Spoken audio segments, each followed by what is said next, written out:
In the bustling halls of Westridge High, a new face stands out. Miguel Reyes, a 16-year-old Filipino transfer student, navigates the crowded corridors with quiet determination. His slight frame and reserved demeanor make him an easy target for the school's notorious bullies. Led by the towering Jake Thompson, they zero in on Miguel, mocking his accent and taunting his silence. Little do they know, behind Miguel's unassuming exterior lies a martial arts prodigy, trained since childhood. In the Filipino art of Kali, his hands and mind are honed weapons. As the bully's aggression escalates from verbal jabs to physical threats, Miguel struggles to keep his extraordinary skills hidden. The pressure builds with each passing day. Miguel endures shoves in the hallway, cruel notes on his locker, and isolation in the cafeteria. His grades begin to slip as he grapples with the choice between revealing his true self and maintaining his cover. But when Jake and his gang corner Miguel after school, intent on delivering a brutal message, they unknowingly push him to his breaking point. In a heart-stopping moment, Miguel must decide. Will he continue to suffer in silence, or will he unleash the power he's kept hidden for so long? The answer to that question will send shockwaves through Westridge High, challenging the very foundations of its social hierarchy and forcing everyone, students, teachers, and Miguel himself, to confront their deepest fears and prejudices. Before we dive into this gripping tale, buckle up, get ready, and subscribe for a special surprise tomorrow. Miguel Reyes stood at the entrance of Westridge High School, his heart pounding in his chest. The imposing brick building loomed before him, a stark contrast to the small school he had attended in the Philippines. Streams of students flowed past him, their chatter and laughter creating a cacophony that made Miguel's head spin. He took a deep breath, adjusting the strap of his backpack, and stepped forward into the unknown. The hallways were a maze of lockers and classrooms, each indistinguishable from the next. Miguel clutched his schedule tightly, his eyes darting from room numbers to the crumpled paper in his hand. He could feel the curious glances of his new classmates, their whispers following him as he navigated the unfamiliar terrain. "Excuse me," he said softly to a passing student, his accent thick with nervousness. "Can you tell me where room 203 is?" The student, a tall boy with shaggy hair, looked Miguel up and down before pointing vaguely down the hall. "That way," he mumbled, already turning away. Miguel nodded his thanks, even though the boy had already disappeared into the crowd. He made his way in the indicated direction, his shoulders hunched as he tried to make himself as small as possible. As he rounded a corner, he collided with someone, sending books and papers flying. "I'm so sorry," Miguel exclaimed, dropping to his knees to help gather the scattered materials. "Watch where you're going, newbie," a gruff voice snarled. Miguel looked up to see a muscular boy glaring down at him. The boy snatched his books from Miguel's hands and shoved past him, leaving Miguel kneeling on the floor, his cheeks burning with embarrassment. Finally finding room 203, Miguel slipped inside just as the bell rang. He quickly took an empty seat near the back, hoping to avoid drawing any more attention to himself. As the teacher began taking attendance, Miguel's mind wandered to the life he had left behind. He thought of his parents' proud faces as they had seen him off at the airport, their eyes shining with hope for the opportunities that awaited him in America. He remembered the weight of his grandfather's hand on his shoulder, the old man's voice, rough with emotion, as he reminded Miguel of their family's legacy. "Remember, Apo," his grandfather had said, using the affectionate term for grandson, "you, and carry with you not just your own dreams, but the dreams of our ancestors. The art of Kali flows through your veins. It is a gift and a responsibility." Miguel's fingers twitched involuntarily, muscle memory from years of training taking over. He could almost feel the smooth wood of the eskrima sticks in his hands, could hear the rhythmic clack as he went through his forms. The familiar movements had always brought him comfort, centering him in times of stress. "Miguel Reyes?" The teacher's voice snapped him back to reality. "Present," he answered, his voice barely above a whisper. A few students turned to look at him, their expressions a mix of curiosity and indifference. Miguel felt his face grow hot under their scrutiny. As the day progressed, Miguel found himself adrift in a sea of unfamiliar faces and customs. The casual way his classmates addressed their teachers shocked him, so different from the formal respect he was accustomed to showing his elders. The rapid-fire English conversations left him struggling to keep up. During lunch, Miguel Miguel sat alone at the end of a long table, picking at the unfamiliar food on his tray. He observed the social dynamics around him, noting the clear groupings and hierarchies. There were the athletes, loud and boisterous, commanding attention wherever they went. The studious types huddled together, discussing assignments and upcoming tests. Various cliques of friends laughed and joked, their easy camaraderie making Miguel's isolation feel even more acute. As he was about to take a bite of his sandwich, a shadow fell across his tray. Miguel looked up to see the muscular boy from earlier standing over him, flanked by two equally intimidating friends. Well, well, the boy sneered. If it isn't the clumsy newbie. What's your name, kid? Miguel swallowed hard, setting down his sandwich. Miguel, he answered quietly, his eyes darting between the three boys. Miguel, the leader repeated, exaggerating the pronunciation. Where you from, Miguel? You sound funny. The Philippines? Miguel replied, his voice steady despite the nervousness churning in his stomach. The boys exchanged glances, smirking. Philippines, huh? That where they teach you to walk into people? Or is that just a special talent of yours? Miguel's hands clenched into fists under the table, his knuckles white with the effort of restraining himself. He took a deep breath, forcing his muscles to relax. It was an accident, he said calmly. I apologized. The leader leaned in close, his breath hot on Miguel's face. Well, maybe you need to learn how things work around here, Miguel. Accidents can be dangerous. You never know when something bad might happen. With a quick motion, the boy knocked Miguel's tray to the floor, sending food scattering across the cafeteria tiles. The clatter drew attention from nearby tables, students turning to watch the scene unfold. Miguel remained still, his eyes fixed on the upturned tray. He could feel the familiar surge of adrenaline, the instinct to defend himself rising within him. But he remembered his grandfather's words. Kali is for protection, not aggression. A true warrior knows when to fight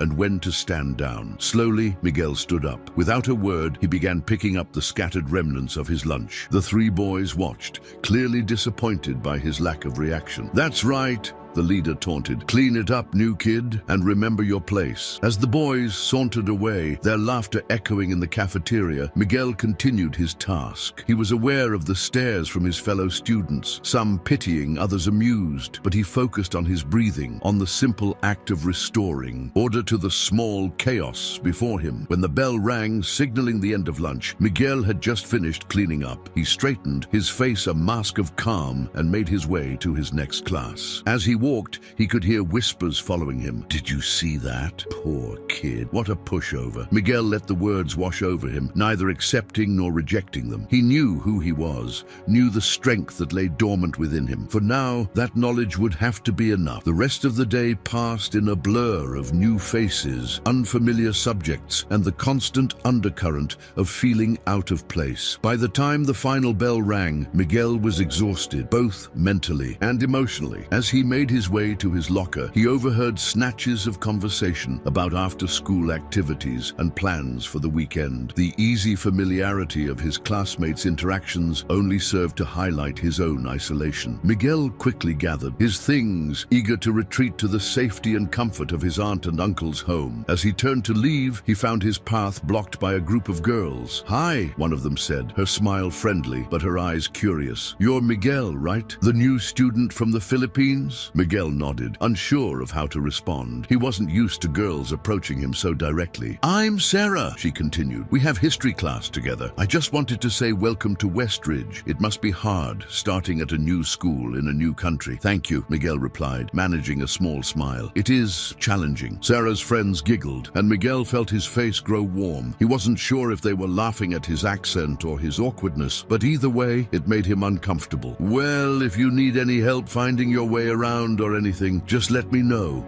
Sarah offered. Miguel thanked her again and excused himself, hurrying towards the exit. As he pushed through the doors into the afternoon sunlight, he took a deep breath, feeling some of the tension leave his body. The walk to his aunt and uncle's house wasn't long, but it gave Miguel time to reflect on his first day. He thought about the bullies in the cafeteria, about Sarah's unexpected kindness, about the countless moments of confusion and discomfort he had experienced. Miguel thanked her again and excused himself, hurrying towards the exit. As he pushed through the doors, house into the afternoon sunlight, he took a deep breath, feeling some of the tension leave his body. The walk to his aunt and uncle's house wasn't long, but it gave Miguel time to reflect on his first day. He thought about the bullies in the cafeteria, about Sarah's unexpected kindness, about the countless moments of confusion and discomfort he had experienced. As he walked, his hands moved almost of their own accord, going through the fluid motions of Kaylee. To an observer, it might have looked like he was simply gesturing as he thought, but each movement was precise, honed by years of practice. Miguel knew he could have easily defended himself against the bullies. He had faced tougher opponents in tournaments back home, but he also knew that revealing his skills would change everything. He wasn't ready for that kind of attention, not when he was still trying to find his footing in this new world. As he approached his aunt and uncle's house, Miguel squared his shoulders and took a deep breath. He wouldn't tell them about the bullying or the difficulties he had faced. They had already done so much for him, welcoming him into their home and helping him adjust to life in America. He didn't want to worry them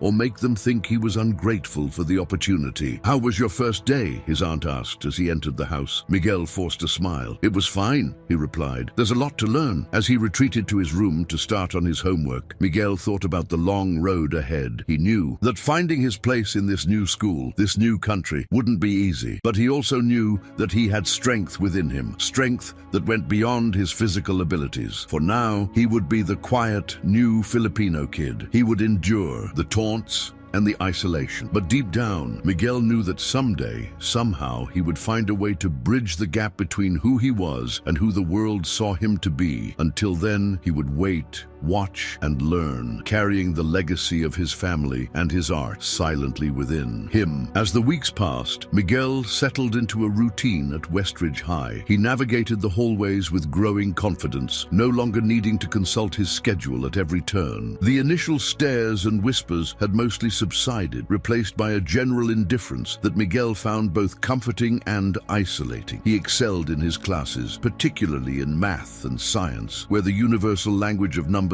bridged the gap between his old life and the new. His teachers praised his work ethic and attention to detail, though they often encouraged him to participate more in class discussions. But despite his academic success, Miguel remained on the fringes of the school's social scene. He ate lunch alone, buried in books or homework, avoiding the bustling cafeteria where cliques and conversations swirled around him like an impenetrable fog. It was during one of these solitary lunches that Jake Thompson and his crew decided to make their move. Jake, the muscular boy who had confronted Miguel on his first day, had been watching the quiet Filipino student with growing irritation. There was something about Miguel's calm demeanor, his ability to shrug off taunts and jeers, that got under Jake's skin. "Hey, Miguel," Jake called out, approaching Miguel's table with his friends in tow. "Still haven't learned how to make friends, huh?" Miguel looked up from his textbook, his face impassive. "I'm just studying," he said quietly. Jake snorted, snatching the book from Miguel's hands. "Studying? It's lunchtime, freak. Don't you know how to have fun?" Miguel's eyes followed the book, but he made no move to retrieve it. "Please give that back," he said, his voice steady but with an undercurrent of tension. Jake's friend, a lanky boy named Tyler, leafed through the pages. "Look at this, Jake. All his notes are in some weird language." "It's Tagalog," Miguel explained, a hint of pride creeping into his voice despite the situation. "My native language." Jake's eyes narrowed. "You're in America now, Miguel? Speak English or go back where you came from." Udun. The words hit Miguel like a physical blow, but he kept his expression neutral. He could feel the familiar surge of energy in his limbs, the instinct to defend himself rising within him, but he pushed it down, remembering his grandfather's teachings about restraint and wisdom. "I speak English in class," Miguel said calmly. "My notes help me understand better." Jake leaned in close, his breath hot on Miguel's face. "Well, maybe you need a lesson in American culture. Rule number 1, when someone bigger than you tells you to do something, you do it." With a swift motion, Jake ripped several pages from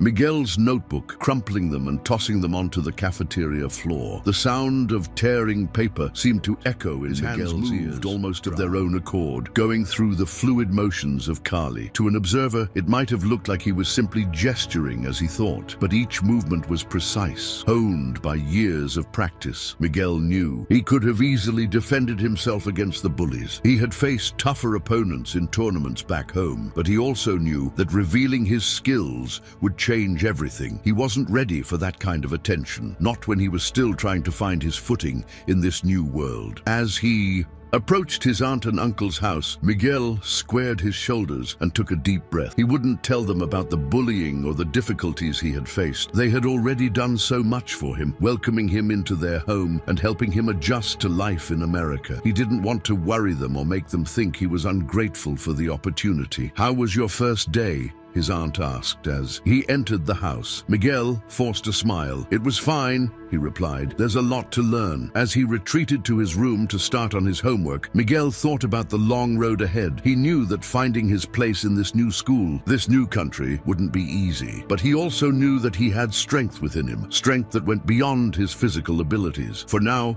he would be the quiet, new Filipino kid. He would endure the taunts and the isolation. But deep down, Miguel knew that someday, somehow, he would find a way to bridge the gap between who he was and who the world saw him to be. Until then, he would wait, watch, and learn, carrying the legacy of his family and his art silently within him. As the weeks passed, Miguel settled into a routine at Westridge High. He navigated the hallways with growing confidence, no longer needing to consult his schedule at every turn. The initial stares and whispers had mostly subsided, replaced by a general indifference that Miguel found both comforting and isolating. He excelled in his classes, particularly in math and science, where the universal language of numbers bridged the gap between his old life and the new. His teachers praised his work ethic and attention to detail, though they often encouraged him to participate more in class discussions. But despite his academic success, Miguel remained on the fringes of the school's social scene. He ate lunch, alone, buried in books or homework, avoiding the bustling cafeteria where cliques and conversations swirled around him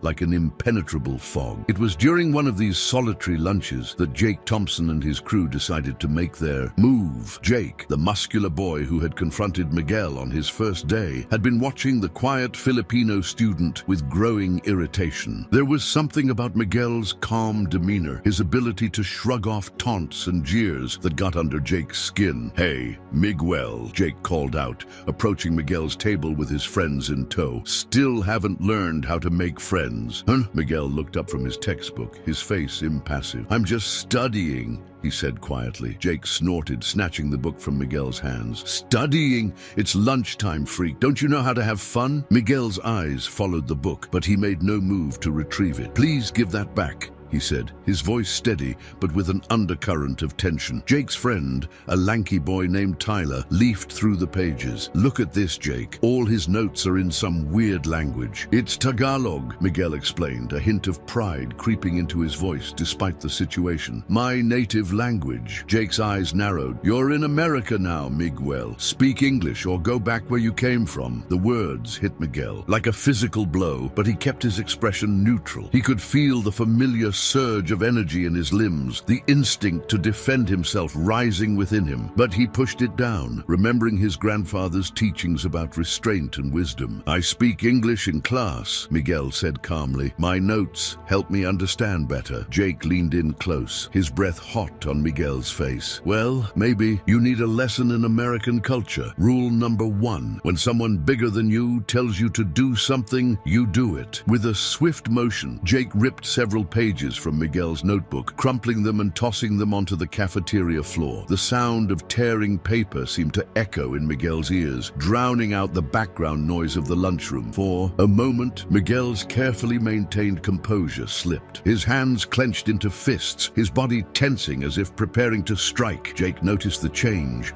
a gleam of anticipation in his eyes. "What are you gonna do, Miguel?" Jake taunted. "You gonna fight me?" Miguel took a deep breath, forcing his muscles to relax. He thought of his parents' sacrifices to send him to America, of the opportunities this education could provide, no matter how satisfying it might feel to put Jake in his place. Slowly, deliberately, Miguel stood up. Without a word, he began picking up the crumpled pages of his notebook. Jake and his friends watched, their laughter mixing with the murmurs of other students who had noticed the confrontation. "That's right," Jake sneered. "Know your place, new kid, and next time, stick to English. This is America, not some third world dump. As Jake and his crew sauntered away, Miguel continued gathering his notes. He was aware of the stares from his fellow students, some pitying, others amused, a few angry on his behalf, but he focused on his task, smoothing out each crumpled page with careful hands. Sarah, the girl who had welcomed him on his first day, approached hesitantly. "Are you okay, Miguel? Those guys are such jerks." Miguel nodded, managing a small smile. "I'm fine, thank you. It's just paper." Sarah helped him collect the last of the scattered notes. "You should report them, you know. Bullying isn't allowed at Westridge." Miguel shook his head. "It's not worth the trouble. I don't want to make things worse." Sarah looked like she wanted to argue, but the bell rang, signaling the end of lunch. As students began filing out of the cafeteria, she gave Miguel's arm a sympathetic squeeze. "If you ever want to talk, or just hang out, let me know, okay?" Miguel thanked her, watching as she joined the stream of students heading to class. He gathered his things, including the now tattered notebook, and made his way to his next lesson. As he walked, Miguel couldn't help but replay the incident in his mind. He imagined how differently it could have gone if he had chosen to fight back. He could picture the look of shock on Jake's face as Miguel effortlessly deflected his attacks, could almost feel the satisfaction of putting the bully in his place. But Miguel knew that revealing his skills would change everything. It wasn't just about the potential consequences at school. It was about honoring the teachings of Kali, about using his abilities responsibly. His grandfather's voice echoed in his memory. The true warrior knows that the greatest victory is the battle not fought. Still, as Miguel settled into his seat for his next class, he couldn't shake the feeling that a confrontation with Jake was inevitable. The bully had marked him as an easy target, and Miguel knew from experience that bullies rarely gave up without a fight. Over the next few weeks, Jake and his friends escalated their harassment of Miguel. What had started as verbal taunts and minor property damage evolved into more physical forms of bullying. They would bump into Miguel in the hallways, knocking his books to the ground. During gym class, Jake made sure Miguel was the target of particularly aggressive plays, leaving him bruised and winded. Through it all, Miguel maintained his silence and his composure. He never complained to teachers or administrators, never retaliated against his tormentors. But the constant stress began to take its toll. His grades, once exemplary, started to slip. Dark circles appeared under his eyes as sleep became elusive. His nights filled with anxiety about what the next day might bring. Miguel's aunt and uncle noticed the change in his demeanor. "Is everything all right at school, Miguel?" his aunt asked one evening as they sat down to dinner. Miguel nodded, forcing a smile. "Everything's fine, Tita, just adjusting to the workload." His uncle frowned, unconvinced. "You know you can talk to us if there's a problem, right? We want to help." "I know," Miguel assured them. "Thank you, but really, I'm okay." As he retreated to his room after dinner, Miguel felt a pang of guilt for lying to his aunt and uncle. They had welcomed him into their home,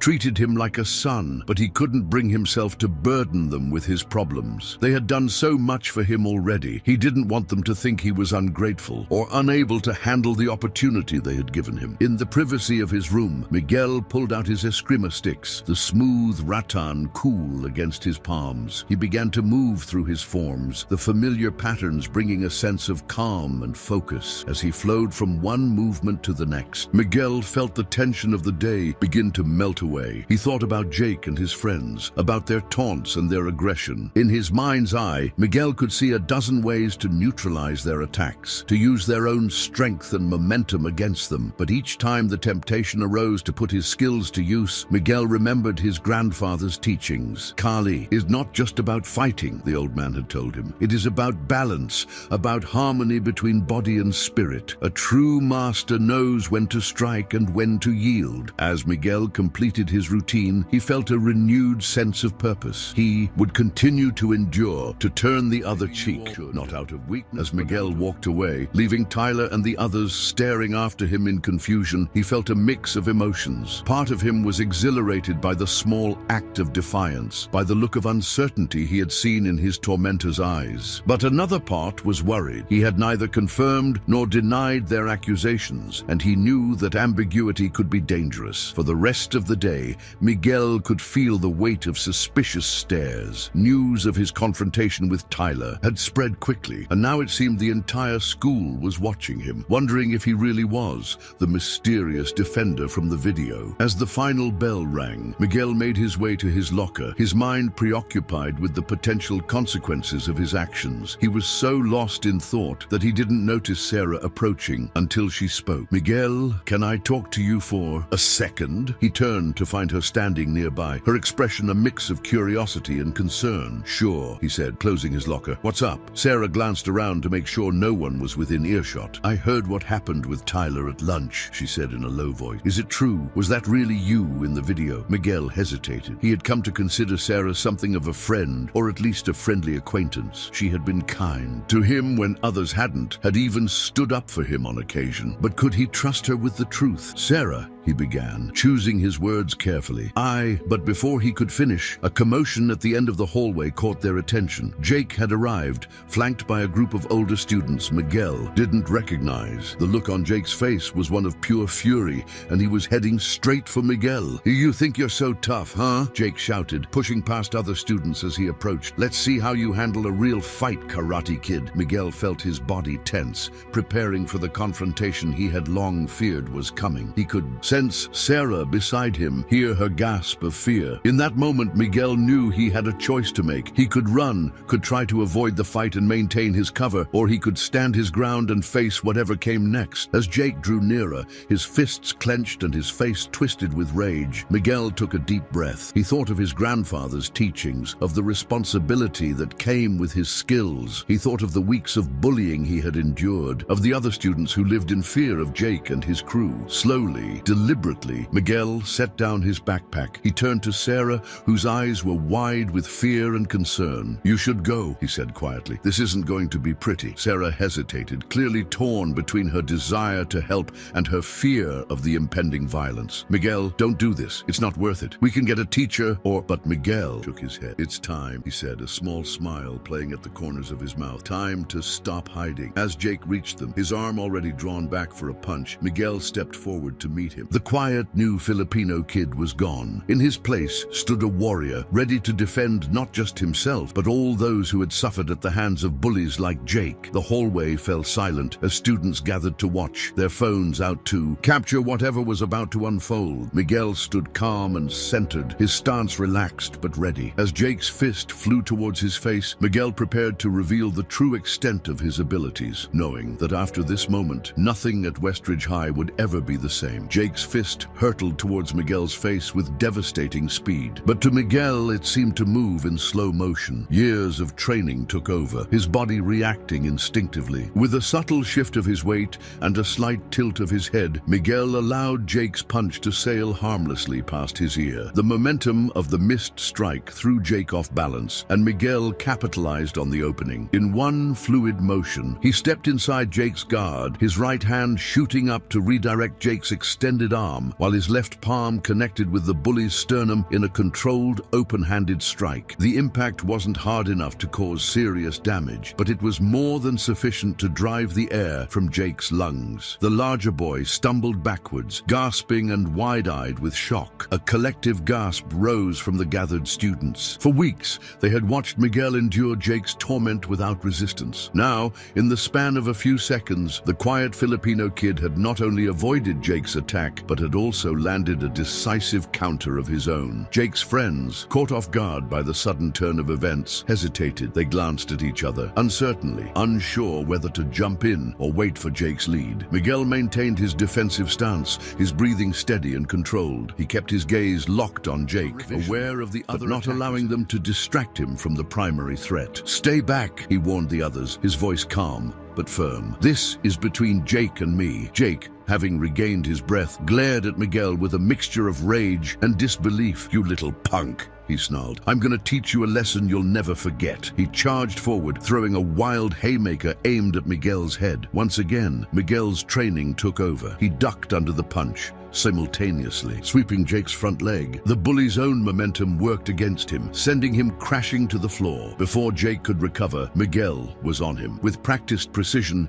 he secured Jake's arm in a joint lock, applying just enough pressure to immobilize without causing injury. "It's over, Jake," Miguel said quietly. "You don't have to do this anymore." Jake struggled against the hold, his face red with exertion and humiliation. "Get off me, you freak!" he shouted. Miguel increased the pressure slightly, causing Jake to wince. "Listen to me," he insisted. "This doesn't have to continue. We can end this now, walk away, and forget it ever happened, or we can keep going. And I promise you, you won't like how it ends." For a moment, the hallway was silent, save for Jake's labored breathing. The gathered students watched in awe, many recording the confrontation on their phones. Sarah stood at the edge of the crowd, her hand over her mouth in shock. Suddenly, a new voice cut through the tension. "What is going on here?" Mr. Perkins, the vice principal, pushed his way through the crowd of students. His eyes widened as he took in the scene before him, Miguel restraining Jake on the ground, the circle of onlookers with their phones out. "Break it up now," Mr. Perkins commanded. "Everyone, put your phones away. Miguel, let Jake go, both of you. My office immediately." Miguel released his hold on Jake, stepping back and allowing the other boy to scramble to his feet. Jake glared at Miguel, rubbing his sore arm. "This isn't over," he muttered. "Yes, it is," Miguel replied calmly. He turned to Mr. Perkins. "I'm ready to explain everything, sir." As Miguel and Jake followed Mr. Perkins to his office, the hallway erupted into excited chatter. Students who had witnessed the confrontation began sharing their videos, the news spreading rapidly through text messages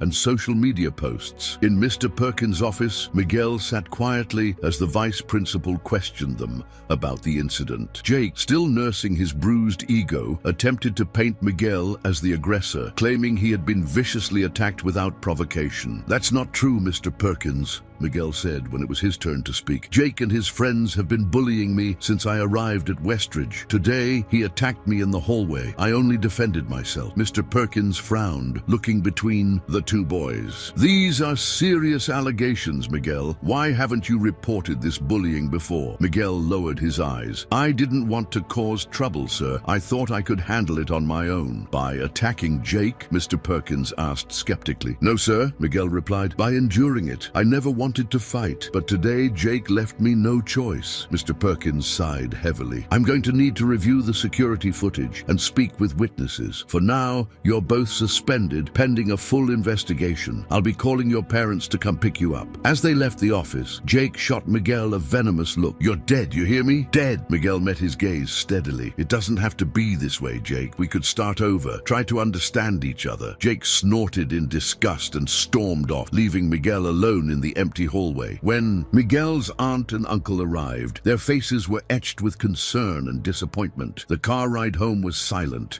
the tension palpable. It wasn't until they were seated around the kitchen table that his aunt finally spoke. "Miguel, what happened? This isn't like you." Miguel took a deep breath, then began to explain everything: the weeks of bullying, the constant fear and isolation, and finally, the confrontation in the hallway. As he spoke, he could see the expressions on his aunt and uncle's faces shift from disappointment to shock, then to anger, and finally to deep sadness. "Oh, Miguel," his aunt said, reaching out to take his hand. "Why didn't you tell us? We could have helped." "I didn't want to burden you," Miguel replied, his voice thick with emotion. "You've done so much for me already. I thought I could handle it on my own." His uncle shook his head. "You're not a burden, Miguel. Your family, your problems are our problems. We're here to support you no matter what." As the weight of his uncle's words sank in, Miguel felt tears welling up in his eyes. For weeks, he had carried the weight of his struggles alone, believing he had to prove himself worthy of the opportunity. Faced with his aunt and uncle's unconditional support, the emotional dam finally broke. Miguel wept, releasing all the pent-up fear, frustration,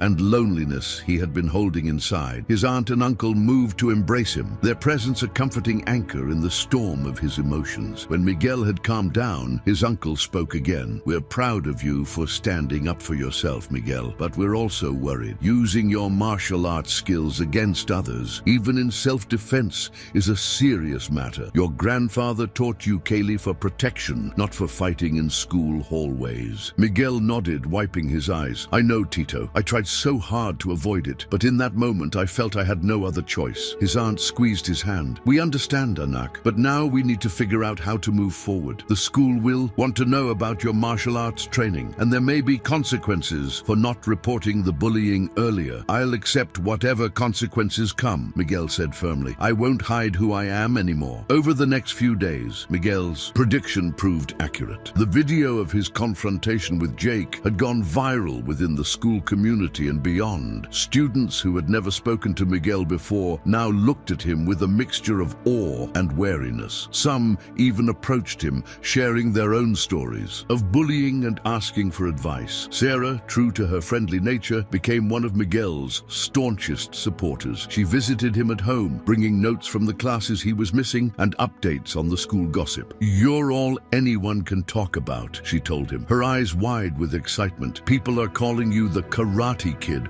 or the Ninja of Westridge. It's insane. Miguel couldn't help but chuckle at the nicknames. I'm not a ninja, and it's not karate, it's Kali, a Filipino martial art. Sarah leaned forward, genuinely interested. Really? That's so cool. Can you teach me some moves? Miguel hesitated. It's not just about the moves, Sarah. Kali is a way of life, a philosophy. It's about respect, discipline, and using your skills responsibly. Even cooler, Sarah grinned. Seriously, Miguel, you should start a club or something when you get back to school. I bet tons of people would want to learn. The idea took root in Miguel's mind, growing and evolving as the days passed. He thought about all the other students who, like him, had suffered in silence. What if he could teach them not just to defend themselves physically, but to stand up for themselves and others in all aspects of life? When the day of his disciplinary hearing arrived, Miguel was ready. He stood before the school board, his aunt and uncle by his side, and told his story. He spoke of the bullying he had endured, of his attempts to handle it on his own, and of the moment when he felt he had no choice but to defend himself. I know I should have reported the bullying earlier, he concluded, and I regret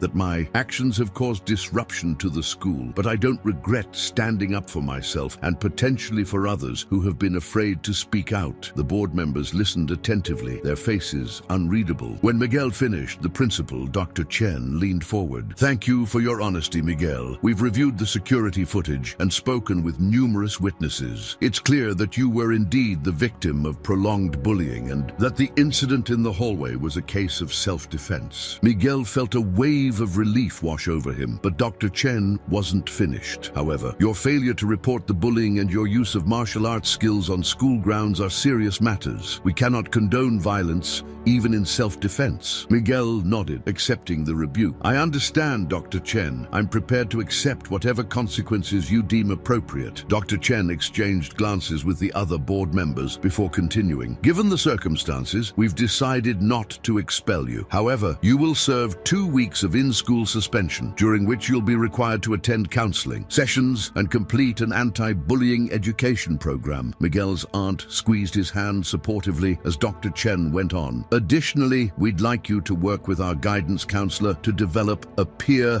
mentoring program. Your experience and skills could be valuable in helping other students learn to handle conflict and stand up to bullying in non-violent ways. Miguel blinked in surprise. This was more than he had dared to hope for. Thank you, Dr. Chen. I'd be honored to help with such a program. As they left the hearing, Miguel felt a mixture of relief and anticipation. The worst was over, but a new challenge lay ahead. How could he use his skills and experiences to make a real difference at Westridge? The answer began to take shape during his in-school suspension. As he attended counseling sessions, Miguel found himself drawing connections between the conflict resolution strategies they taught and the philosophical principles underlying Kali. In his free time, he sketched out ideas for the peer mentoring program, envisioning a curriculum that would blend physical techniques for self-defense with mental and emotional strategies for confidence and conflict avoidance. When he finally returned to regular classes, Miguel was met with a mix of reactions. Some students still regarded him with awe, whispering and pointing as he passed. Others seemed wary, giving him a wide berth in the hallways. But there were also those who approached him tentatively at first, then with growing boldness, seeking advice or simply wanting to talk. Jake and his crew, meanwhile, kept their distance. The official investigation had resulted in suspensions for Jake and several of his friends, along with mandatory participation in the same anti-bullying program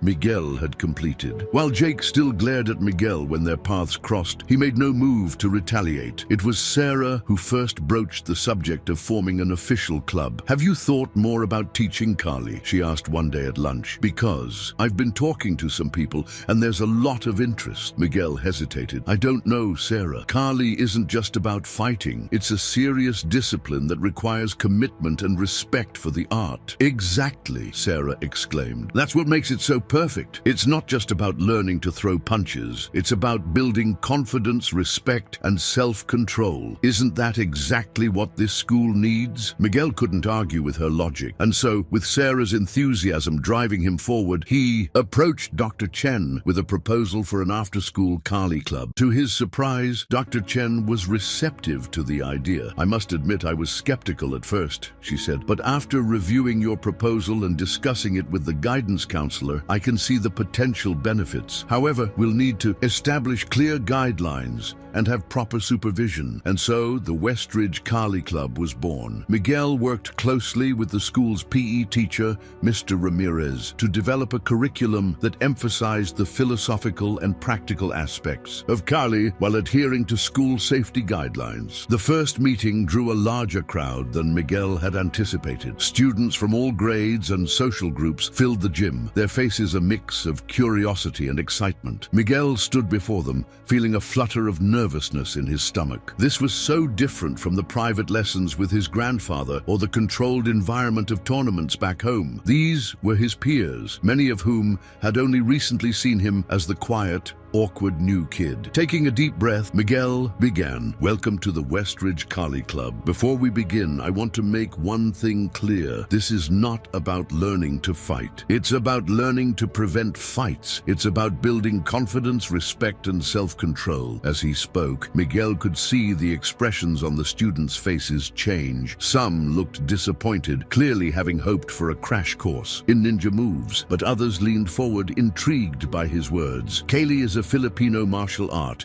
with a rich history and philosophy," Miguel continued. "It teaches us to be aware of our surroundings, to read the intentions of others, and to use our minds as much as our bodies to resolve conflicts." Over the next hour, Miguel led the group through basic stances and movements, explaining the principles behind each technique. He was surprised to find how naturally the role of teacher came to him. As he corrected postures and demonstrated strikes, he felt a sense of pride and purpose he hadn't experienced since arriving in America. By the end of the session, the students were sweaty and tired, but many wore expressions of satisfaction. As they filed out of the gym, Miguel overheard snippets of excited conversation. "That was so cool. I never knew there was so much thinking involved in martial arts. Do you think he'll teach us how to use those stick things next time?" Sarah, who had participated enthusiastically despite her initial clumsiness, lingered behind to help Miguel clean up. "That was amazing, Miguel," she said, her eyes shining. "You're a natural teacher. I think you've really started something special here." Miguel smiled, feeling a warmth spread through his chest. For the first time since coming to Westridge, he felt truly at home. He had found a way to share his passion, to help others, and perhaps most importantly, to be himself. As the weeks passed, the Carly Club grew in both size and scope. Miguel, with input from Mr. Ramirez and the guidance counselor, expanded the curriculum to include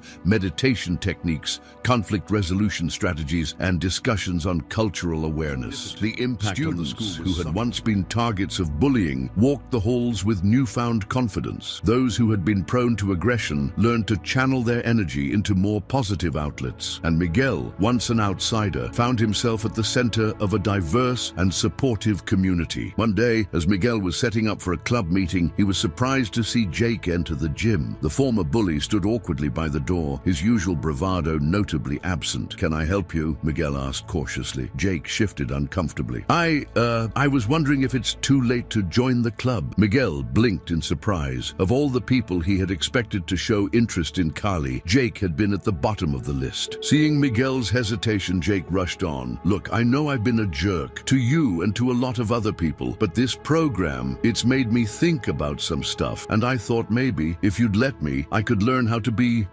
better." Miguel studied Jake's face, searching for any sign of insincerity. What he saw instead was a mixture of shame, hope, and genuine vulnerability. In that moment, Miguel remembered his grandfather's words. Carly is not about defeating an enemy, but about transforming them into a friend. Slowly, Miguel nodded. Miguel extended his hand to Jake, a gesture of acceptance and new beginnings. "Welcome to the Carly Club," he said, his voice firm but not unkind. "We start with the basics, and that includes respect for yourself and others. Are you ready for that?" Jake nodded, relief washing over his face as he shook Miguel's hand. "Yeah, I am. Thanks for giving me a chance." As other students began to file into the gym, Miguel directed Jake to join them, noticing the mix of surprise and wariness on some faces as they recognized the former bully. But true to the principles of Carly, Miguel had made a decision to approach this situation with an open mind and a willingness to see the potential for change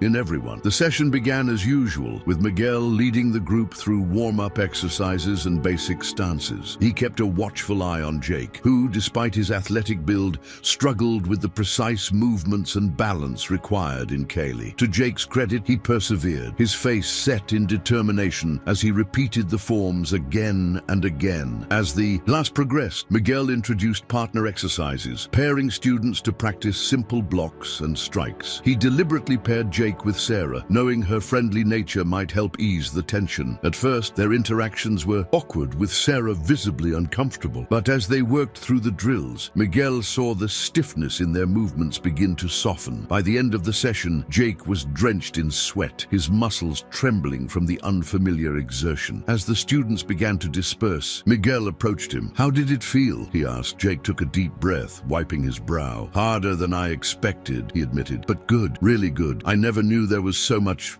thinking involved in martial arts." Miguel nodded, a small smile playing at his lips. "That's the heart of Carly. It's not just about physical techniques. It's about mental discipline, about understanding yourself and your opponent." Jake's brow furrowed as he processed this. "I think I get it. It's like when I used to, bully people. I never really thought about why I was doing it or how it made them feel. But this, it makes you think about every move, every action." "Exactly," Miguel said, feeling a surge of satisfaction at Jake's insight. "Every action has a consequence, in Carly and in life. The goal is to make those actions positive ones." As Jake left the gym, Miguel felt a mix of emotions. Pride in Jake's willingness to change, hope for what this could mean for the school's social dynamics, but also a hint of wariness. He knew that true change took time and consistent effort. One good session didn't erase the past, but it was a start. Over the next few weeks, Jake became a regular at the Carly Club meetings. His presence initially caused some discomfort among the other members, particularly those who had been his victims in the past. But as time went on, they began to see a different side of Jake. He worked hard, asked thoughtful questions, and even started offering encouragement to his fellow students. One day, after a particularly grueling session focused on footwork and evasion techniques, Miguel overheard a conversation between Jake and another student, a freshman named Alex, who had often been a target of bullying. "Hey, Alex," Jake said, his voice uncharacteristically hesitant. I wanted to say I'm sorry for everything I did to you before. It wasn't cool, and I was wrong." Alex looked stunned, his eyes darting between Jake and the floor. Thanks," he mumbled. Jake rubbed the back of his neck, clearly uncomfortable but pressing on. "I know, but I'm trying to be better. And I think you're pretty good at this Carly stuff. Your footwork is way better than mine." A small smile crept onto Alex's face. "Thanks. I've been practicing a lot at home. Maybe we could practice together sometime," Jake offered. "If you want, no pressure." Alex hesitated for a moment, then nodded. "Yeah, okay, that could be cool." Miguel watched this exchange with a mixture of pride and amazement. This was more than than he had ever hoped for when he started the Kali Club. It wasn't just about teaching martial arts anymore. It was about fostering understanding, promoting personal growth, and healing old wounds. As the Kali Club continued to grow and evolve, its impact began to spread beyond the confines of the after-school sessions. Students who had once been at odds with each other were now seen chatting in the hallways, sharing lunch tables, and even standing up for one another against the remnants of the old bullying culture. Miguel's reputation had also undergone a significant transformation. No longer the quiet, awkward new kid, he was now respected as a leader and mentor. Teachers began to notice the positive changes in their students' behavior and attitudes, often seeking Miguel out to discuss his methods. One afternoon, as Miguel was leaving his last class of the day, he was approached by Mr. Perkins, the vice principal who had dealt with the initial confrontation between Miguel and Jake. "Miguel, do you have a moment?" Mr. Perkins asked, his tone serious but not unfriendly. "Of course, sir," Miguel replied, feeling a flutter of nervousness in his stomach. Despite the success of the Kali Club, a part of him still expected to be in trouble whenever a school official wanted to talk to him. Mr. Perkins led Miguel to his office, gesturing for him to take a seat. "I wanted to talk to you about the Kali Club," he began. "We've been monitoring its progress closely, and I have to say, the results have been remarkable." Miguel felt himself relax slightly. "Thank you, sir. The students have been working very hard." Mr. Perkins nodded. "It's not just their physical skills that have improved. We've seen a significant decrease in disciplinary issues, improved academic performance, and a general shift in the school's social dynamics. And frankly, it's more than we could have hoped for." A warm sense of pride bloomed in Miguel's chest, but he remained modest. "I'm glad to hear that, Mr. Perkins, but it's really the students who deserve the credit. They're the ones putting in the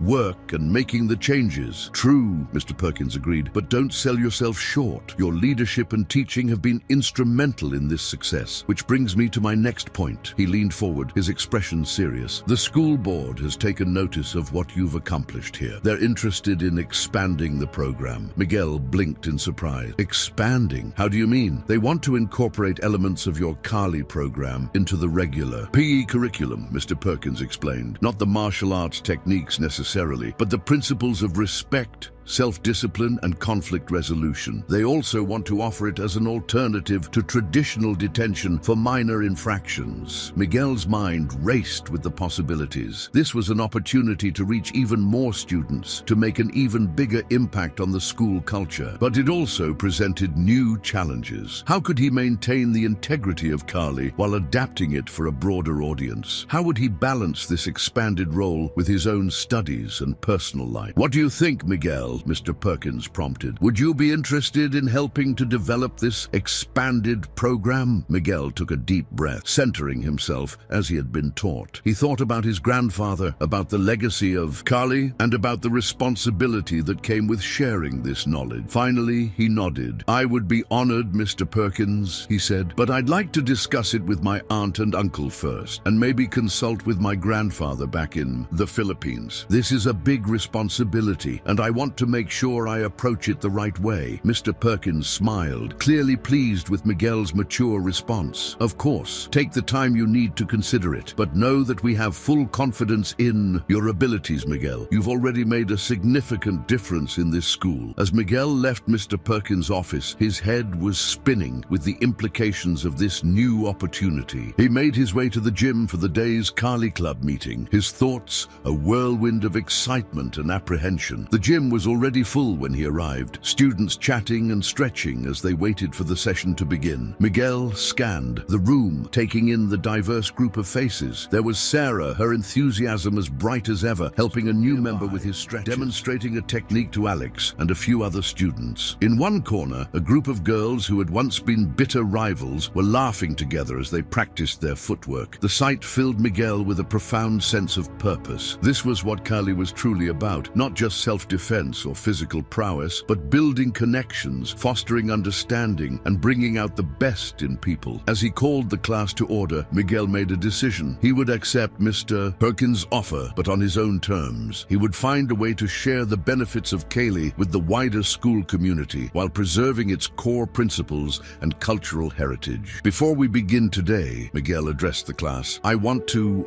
talk about something important. Kali isn't just about learning to fight. It's about learning to live with honor, respect, and compassion. Each of you has the power to make a positive difference in this school and in your own lives. Remember that every time you step onto this, Matt, as the students nodded solemnly, Miguel felt a surge of determination. Whatever challenges lay ahead, he was ready to face them. With the spirit of Kali guiding him and the support of this growing community behind him, he knew that anything was possible. The next few weeks were a whirlwind of activity for Miguel, between his regular classes, leading the Kali Club, and working with the school administration to develop the expanded program. He barely had a moment to breathe. But despite the long hours and hard work, Miguel felt energized by the sense of purpose that drove him. He spent hours on video calls with his grandfather, discussing the intricacies of adapting Kali principles for a broader audience. His grandfather, initially hesitant about diluting the art, gradually warmed to the idea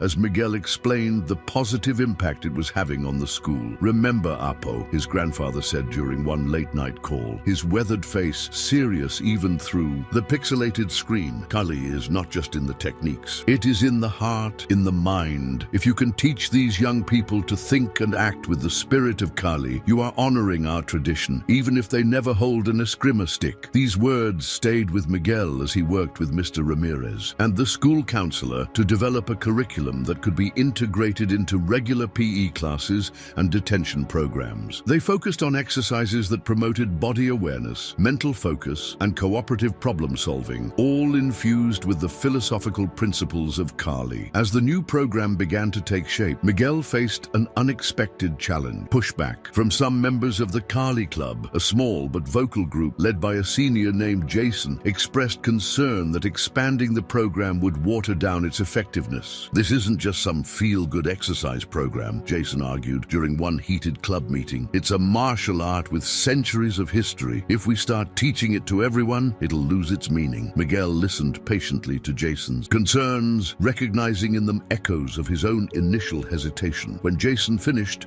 Miguel stepped forward, addressing not just him, but the entire club. "I understand your concerns," he began, his voice calm but firm. "Kali is indeed a powerful martial art with a rich history. But remember what my grandfather always says: the true strength of Kali lies not in its techniques, but in its principles." He paused, looking around at the faces of his fellow students, seeing a mix of uncertainty and curiosity. "By sharing these principles with more people, we're not diluting Kali. We're fulfilling its highest purpose. We're using our knowledge and skills to make a positive difference in our community. Isn't that what being a warrior is really about?" Miguel's words seemed to resonate with most of the club members. Even Jason, while not entirely convinced, nodded grudgingly. "I guess I can see your point," Jason conceded. "But how do we make sure the real essence of Kali doesn't get lost in all this?" Miguel smiled, seeing an opportunity. "That's where you all come in. As the core members of the Kali Club, you'll be the guardians of its traditions. We'll need your help to ensure that even as we adapt our teaching for a broader audience, we stay true to the spirit of Kali." This approach seemed to satisfy most of the concerns, and the club rallied behind Miguel's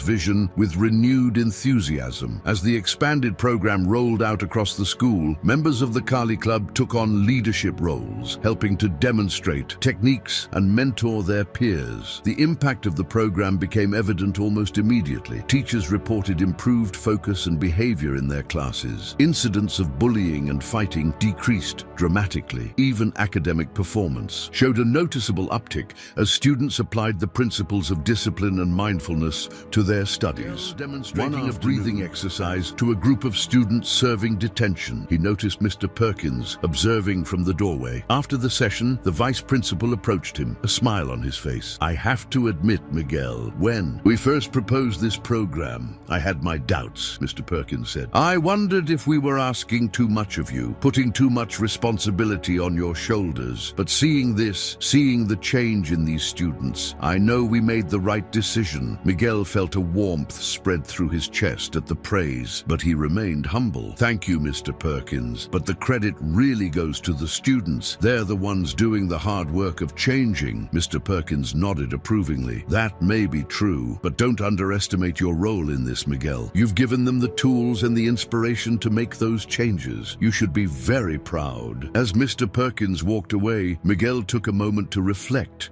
on how far he'd come, from the quiet, isolated new student to a respected leader in the school community. It was more than he could have ever imagined when he first arrived at Westridge. But with this success came new challenges. As word of Westridge's innovative program spread, other schools in the district began to take notice. Miguel soon found himself fielding requests to give presentations and demonstrations at neighboring high schools. While excited by the opportunity to share his knowledge more widely, Miguel also felt the weight of responsibility growing. How could he balance these new demands with his own schoolwork and personal life? How could he ensure that the essence of Cali wasn't lost as the program expanded beyond Westridge? These questions weighed heavily on Miguel's mind as he prepared for his first presentation at a nearby school. The night before, he found himself unable to sleep, his thoughts racing with a mix of anticipation and anxiety. Seeking guidance, he decided to call his grandfather despite the late hour. As the familiar face appeared on his phone screen, Miguel felt a wave of comfort wash over him. "Apo," his grandfather greeted him warmly. "What troubles you at this hour?" Miguel poured out his concerns, his words tumbling over each other in a rush. His grandfather listened patiently, his expression thoughtful. "Miguel," he said when Miguel had finished, "do you remember the story of the bamboo and the oak?" Miguel nodded, recalling the familiar parable. "The oak stands proud and rigid, resisting the wind with all its might," his grandfather continued. "But when a strong storm comes, it breaks. The bamboo, on the other hand, bends with the wind. It is flexible, adaptable, and because of this, it survives even the fiercest typhoon. Be like the bamboo, Apo," his grandfather advised. "Stay true to your core, to the principles of Kali, but be willing to bend and adapt as circumstances change. This is how you will not only survive, but thrive and help others to do the same." Miguel let his grandfather's words sink in, feeling a sense of calm settle over him. "Thank you, Lolo," he said softly. "I'll remember that." The next day, as Miguel stood before a gymnasium full of unfamiliar faces at the neighboring school, he recalled his grandfather's advice. Taking a deep breath, he began his presentation,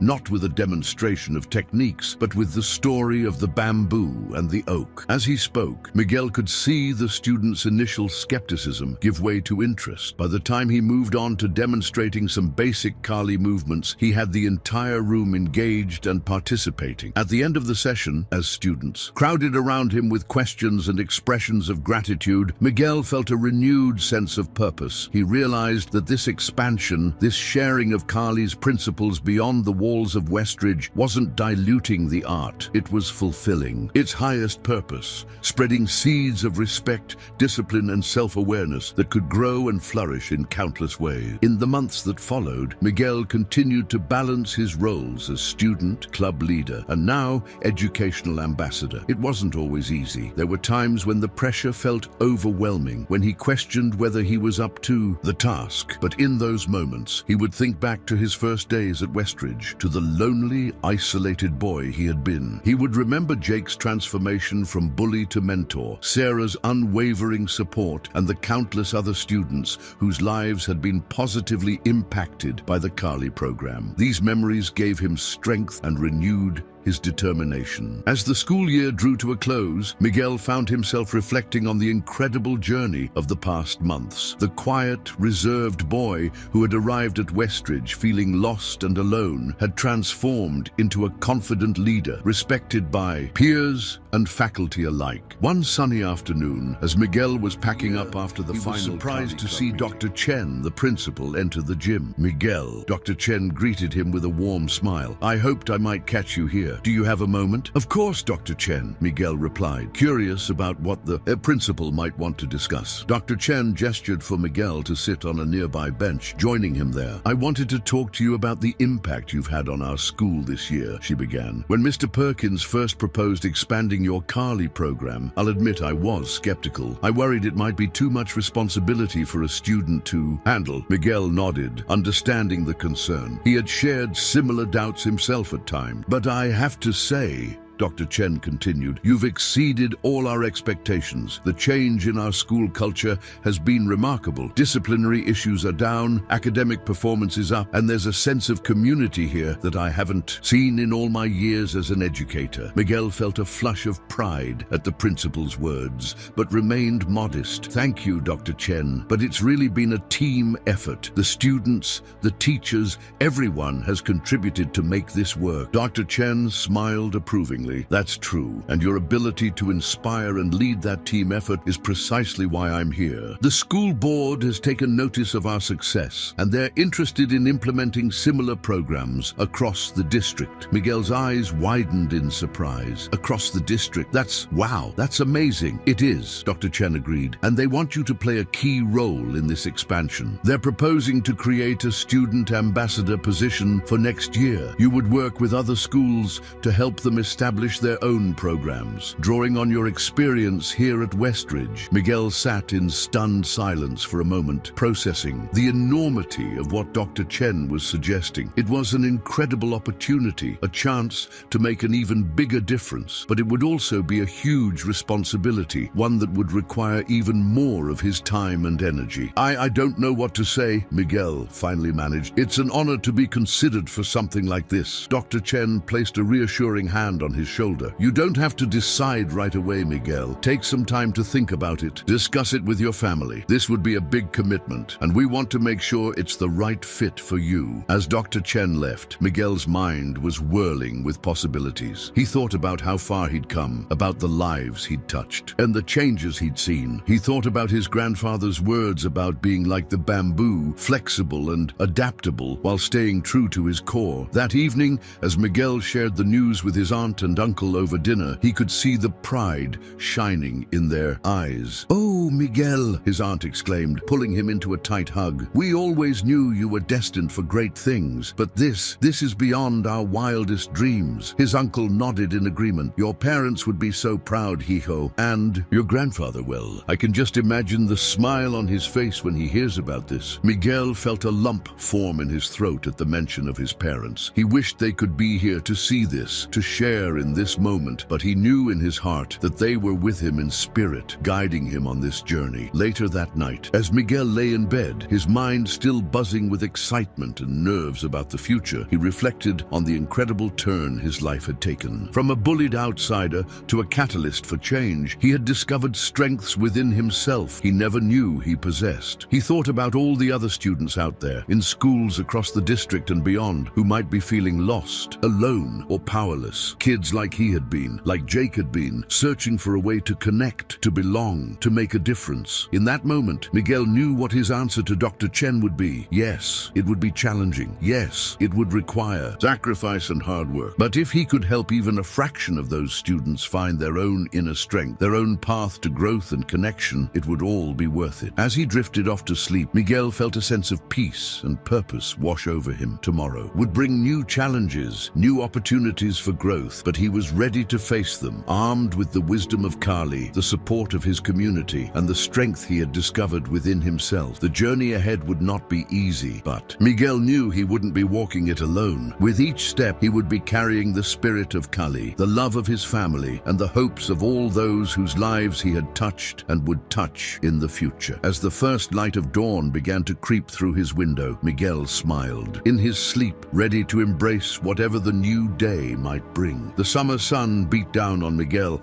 as he stood before the imposing brick. It was a stark contrast to the familiar grounds of Westridge, where he had spent the past year transforming from a bullied outsider to a respected leader. Now, as the newly appointed student ambassador for the district-wide Kali program, he faced his first real test. Taking a deep breath, Miguel pushed open the heavy doors and stepped into the cool, air-conditioned hallway. The sound of sneakers squeaking on polished polished floors and the low murmur of voices guided him toward the gymnasium where he was scheduled to give his inaugural presentation. As he approached the gym, Miguel felt a flutter of nerves in his stomach. This was different from teaching at Westridge, where he knew everyone and had built a reputation. Here, he was starting from scratch, facing a room full of strangers who might be skeptical or even hostile to the idea of incorporating Kali principles into their school culture. "You must be Miguel," a voice called out, interrupting his thoughts. Miguel turned to see a tall, lanky man with graying hair and kind eyes approaching him with an outstretched hand. "I'm Mr. Thompson, the vice principal here at Eastbrook. We're excited to have you with us today." Miguel shook Mr. Thompson's hand firmly, grateful for the warm welcome. "Thank you, sir. I'm looking forward to sharing the Kali program with your students." Mr. Thompson nodded, his expression turning serious. "I won't lie to you, Miguel. We've had our share of challenges here at Eastbrook. Bullying, fights, low morale among both students and staff. When we heard about what you've accomplished at Westridge, well, let's just say we're hoping for a miracle." Miguel felt the weight of expectation settle on his shoulders. He thought of his grandfather's words about being like the bamboo, flexible yet strong. "I can't promise miracles, Mr. Thompson," he said carefully, "but I can promise to give it my all. Kali isn't just about martial arts. It's about building community,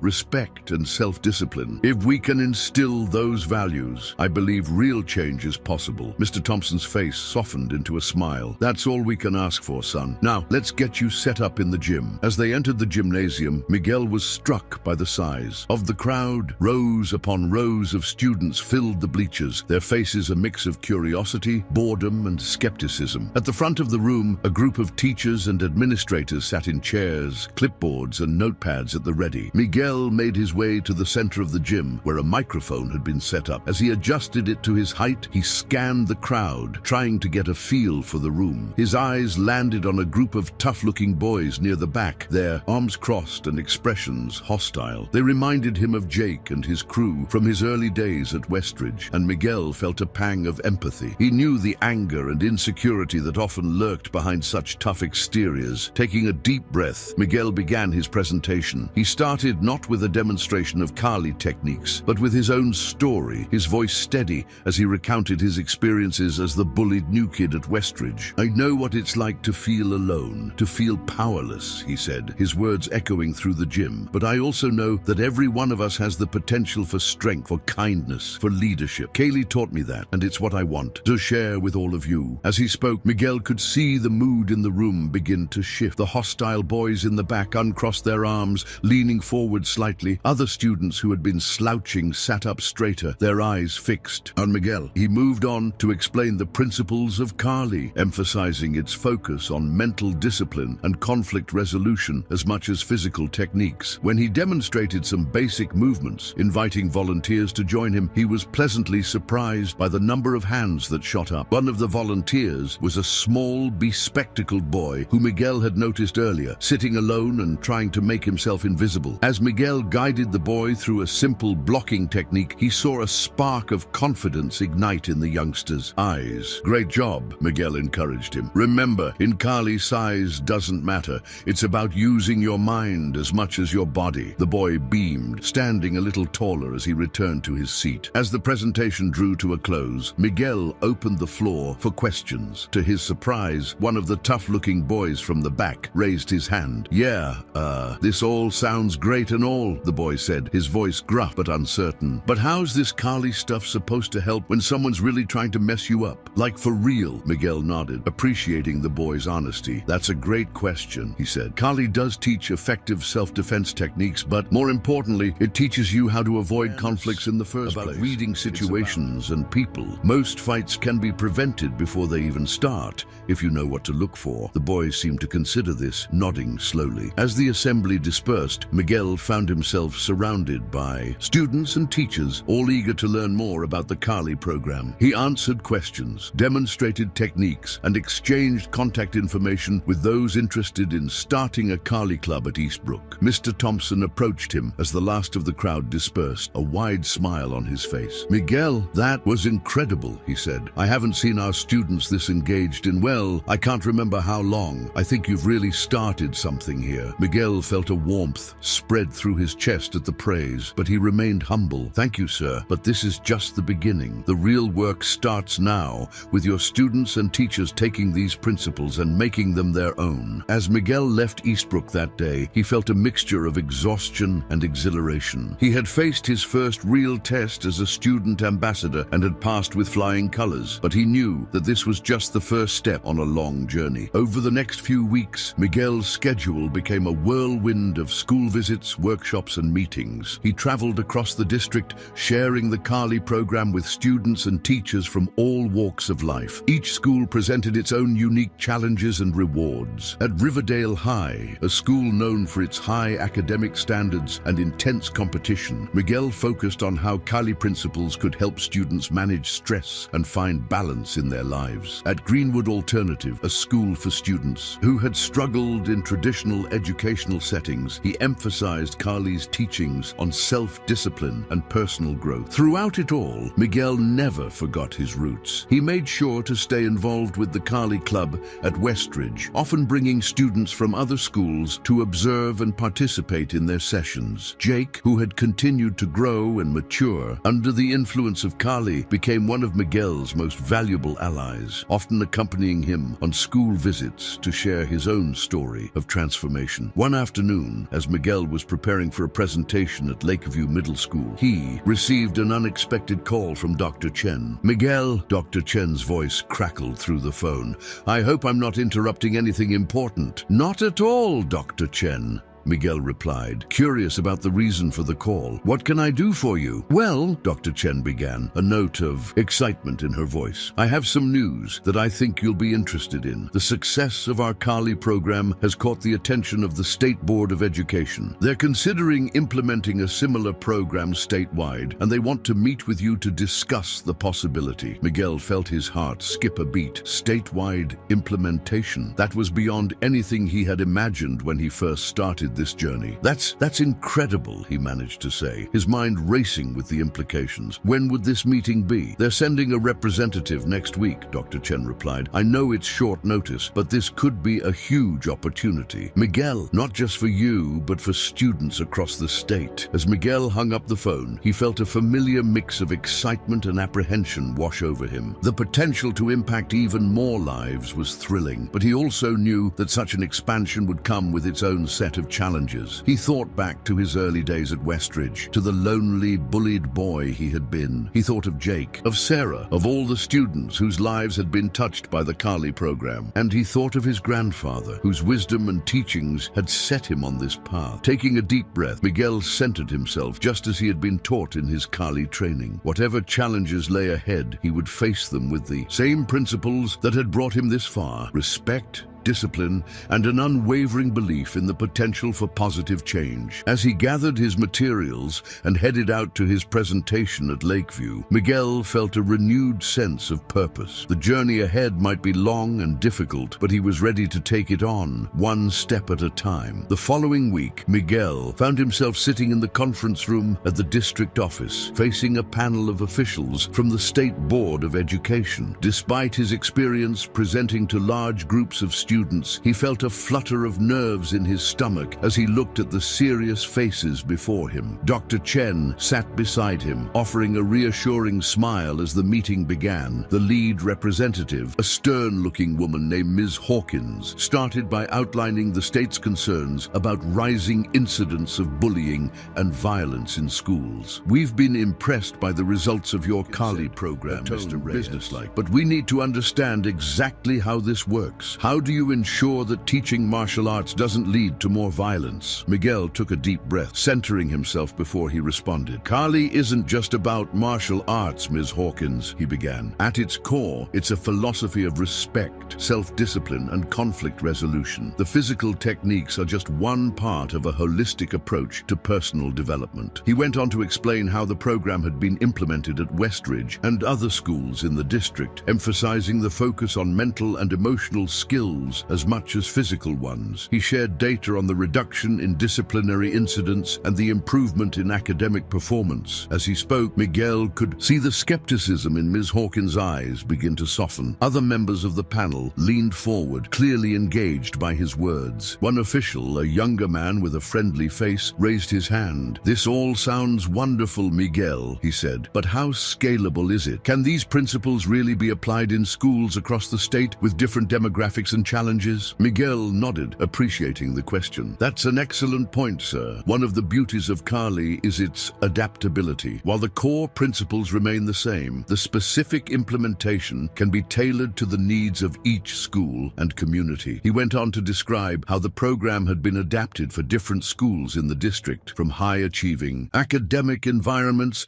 to alternative schools for at-risk youth. As the meeting progressed, Miguel found himself fielding questions on everything from budget considerations to potential pushback from parents. Through it all, he remained calm and focused, drawing on his Kali training to stay centered and articulate. Finally, after what felt like hours, Ms. Hawkins held up a hand. "Thank you, Mr. Reyes. This has been most enlightening. We'll need to discuss this further among ourselves, but I must say I'm impressed by what you've presented here today." As Miguel and Dr. Chen left the conference room, the principal turned to him with a wide smile. "You were magnificent in there. Miguel, no matter what they decide, you should be very proud of yourself." Miguel felt a warmth spread through his chest at the praise, but he remained humble. "Thank you, Dr. Chen. I just hope I was able to convey how much this program can help students across the state." Over the next few weeks, as he waited for news from the state board, Miguel threw himself into his work with renewed vigor. He traveled to more schools, refined his presentations, and worked closely with the students at Westridge to develop new aspects of the program. It was during a Kali Club meeting at Westridge that Miguel received the call he had been waiting for. As the students practiced their forms, Miguel felt his phone vibrate in his pocket. Seeing Dr. Chen's name on the screen, he quickly excused himself and stepped into the hallway. "Miguel,"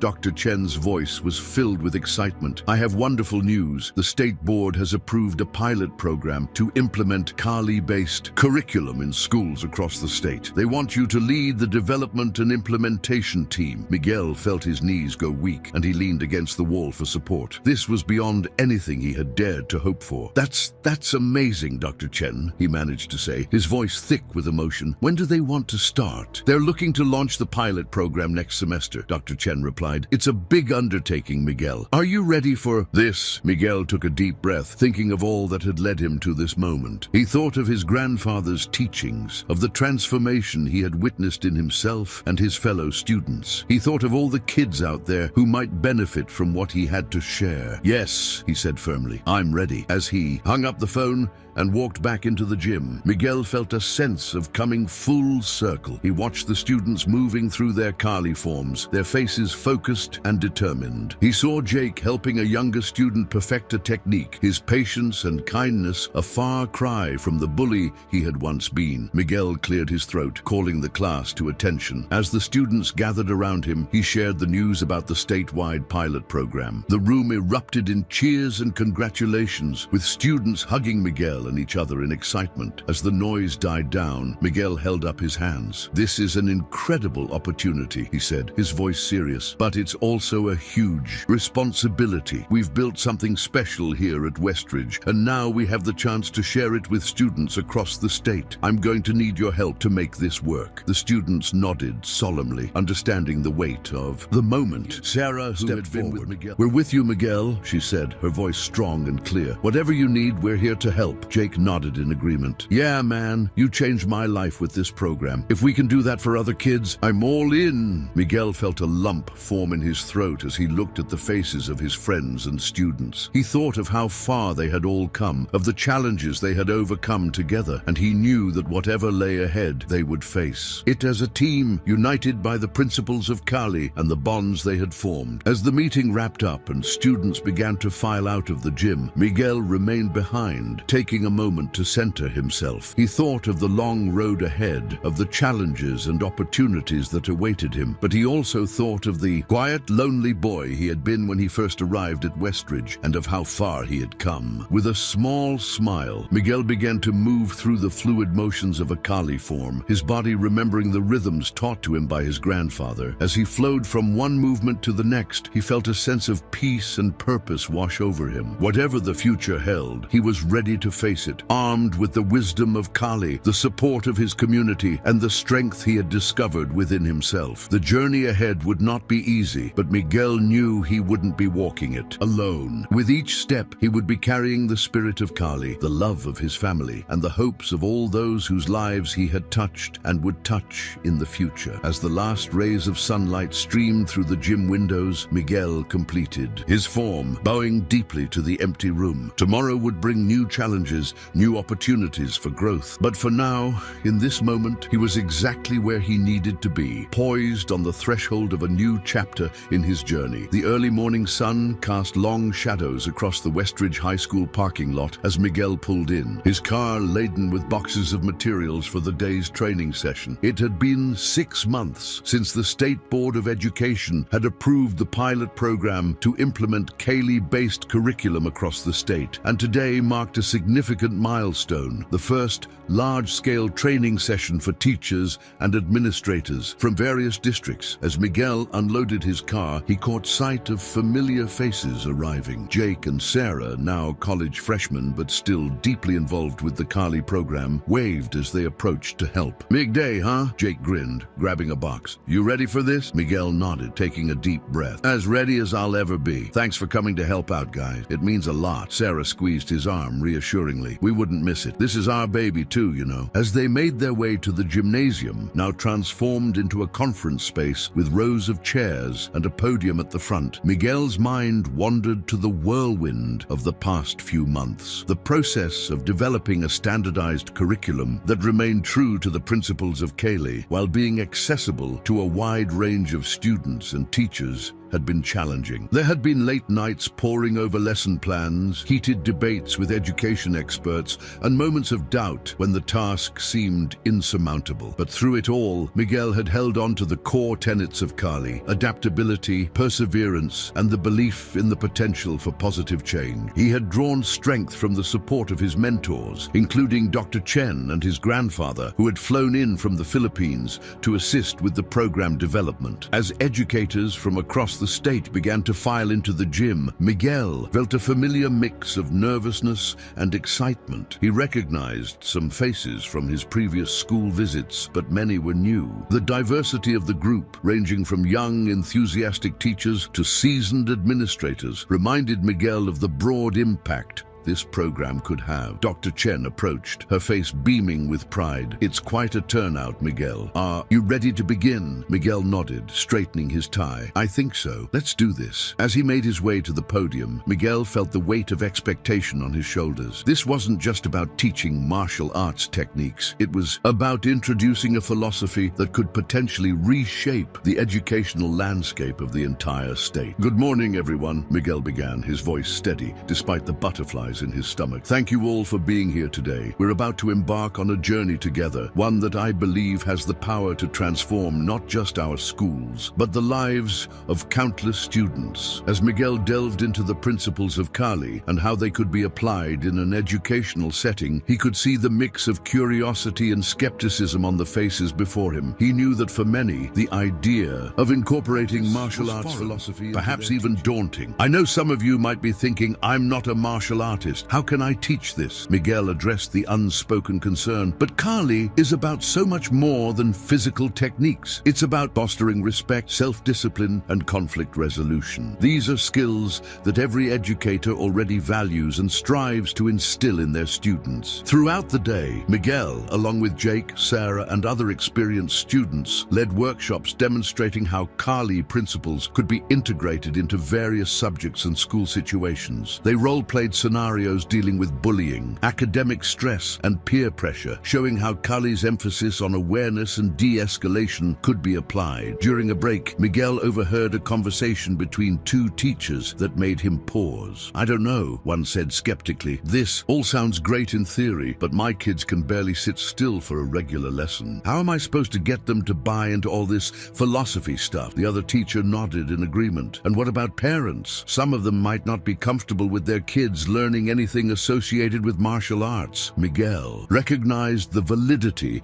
of these concerns. They were issues he and his team had grappled with throughout the development process. As the break ended and the session resumed, he decided to address them head-on. "I've heard some of you expressing concerns about implementation and potential pushback," Miguel said, his voice carrying across the now quiet gym. "These are valid worries, and I want you to know that we've thought long and hard about them." He went on to explain the safeguards and modifications built into the program, emphasizing its focus on mental and emotional skills rather than physical techniques. He shared data from the pilot schools, showing improvements not just in behavior and discipline, but in academic performance and overall school morale. "This program isn't about turning your students into fighters," Miguel concluded. "It's about giving them tools to navigate the challenges of life, both in and out of school. It's about creating a culture of respect, empathy, and personal responsibility." As the training session wound down, Miguel could sense a shift in the room. The skepticism he had noticed earlier had largely given way to enthusiasm and engagement. Teachers huddled in groups, discussing how they could apply what they'd learned in their own classrooms. Administrators made plans for school-wide implementations. One of the last to leave was an older teacher who had been quiet throughout much of the day. She approached Miguel as he was packing up his materials. "Young man," she said,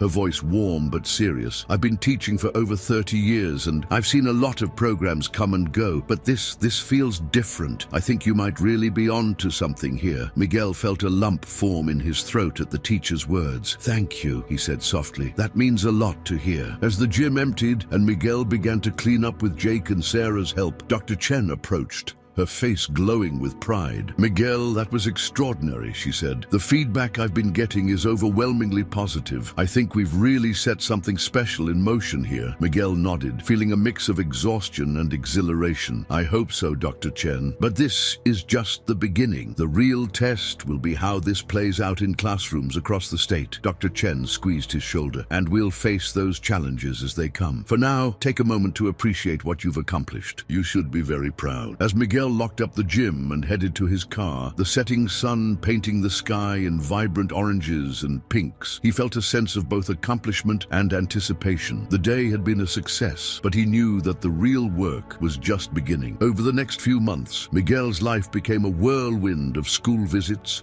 training sessions, and meetings with education officials. He traveled across the state, observing the Kali program's implementation in diverse settings, from inner-city schools to rural districts. Each school presented its own unique challenges and rewards. In some, the program was embraced wholeheartedly, with students and teachers alike reporting positive changes in school culture and individual behavior. In others, there was resistance, either from skeptical administrators or parents concerned about the martial arts connection. One particularly challenging situation arose at Oak Ridge High, a school in a conservative rural district. Miguel had been called in to address a group of parents who were pushing back against the program. As he stood before the crowded auditorium, Miguel could feel the tension in the room. Angry murmurs rippled through the audience, and he caught snatches of phrases like violent indoctrination. And Miguel stepped up to the microphone. "Good evening," he began, his voice calm and steady. "I understand that many of you have concerns about the Kali program being implemented in your children's school. I'm here to listen to those concerns and to explain exactly what this program is about." For the next hour, Miguel fielded questions and addressed fears. He emphasized the program's focus on conflict resolution and personal development, demonstrating how Kali principles could be applied to academic challenges and social situations. "This isn't about teaching your children to fight," he explained patiently. "It's about teaching them to think critically, to respect themselves and others, and to approach conflicts with a level head. Slowly, he could see the hostility in the room begin to dissipate. Parents who had entered with crossed arms and furrowed brows began to nod along with his words. By the end of the session, several approached him to ask about ways they could support the program at home. As Miguel drove home that night, he reflected on the evening's events. It had been challenging, but also deeply rewarding, he thought, about how far he had come from the quiet,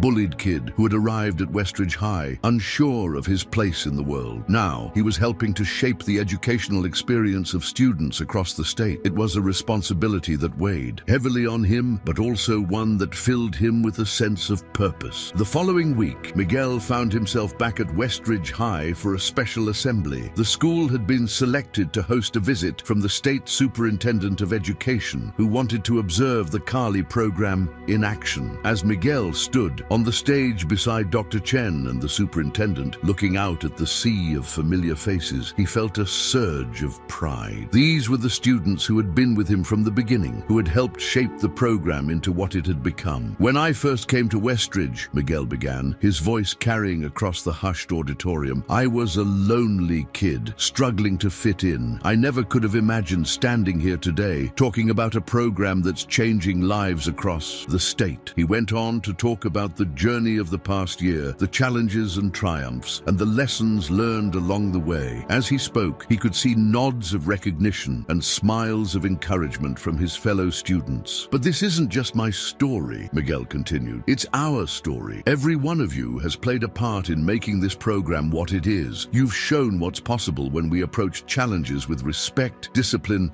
and an open mind. As the assembly concluded and students filed out, chattering excitedly about the superintendent's visit, Miguel found himself surrounded by a group of younger students. They peppered him with questions about the program's future and how they could get more involved. Miguel smiled, remembering his own early days in the Kali Club. The most important thing, he told them, is to embody the principles of Kali in everything you do. It's not just about what happens in the gym or the classroom. It's about how you treat others, how you approach challenges, how you conduct yourself in everyday life. Later that evening, as Miguel sat in Dr. Chen's office with the superintendent, he felt a mix of exhaustion and exhilaration. The day had been long, but seeing the program's impact firsthand had reinvigorated his passion for the work. I must say, Mr. Reyes, the superintendent began, her tone serious but warm. I came here today with high expectations based on the reports I've received. But what I've seen has exceeded even those. The change in school culture, the engagement of the students, it's truly remarkable. Miguel felt a flush of pride at the praise, but remained humble. Thank you, ma'am. But the credit really goes to the students and teachers who have embraced these principles and made them their own. The superintendent nodded approvingly. That may be true, but it's clear that your leadership has been instrumental in this program's success, which brings me to the reason for my visit. She leaned forward, her expression serious. The governor has taken notice of what's happening here. He's interested in expanding the program even further, potentially making it a model for other states to follow. We'd like you to head up a task force to explore this possibility. Miguel felt his heart skip a beat. This was beyond anything he had imagined when he first started teaching Kali to his fellow students at Westridge.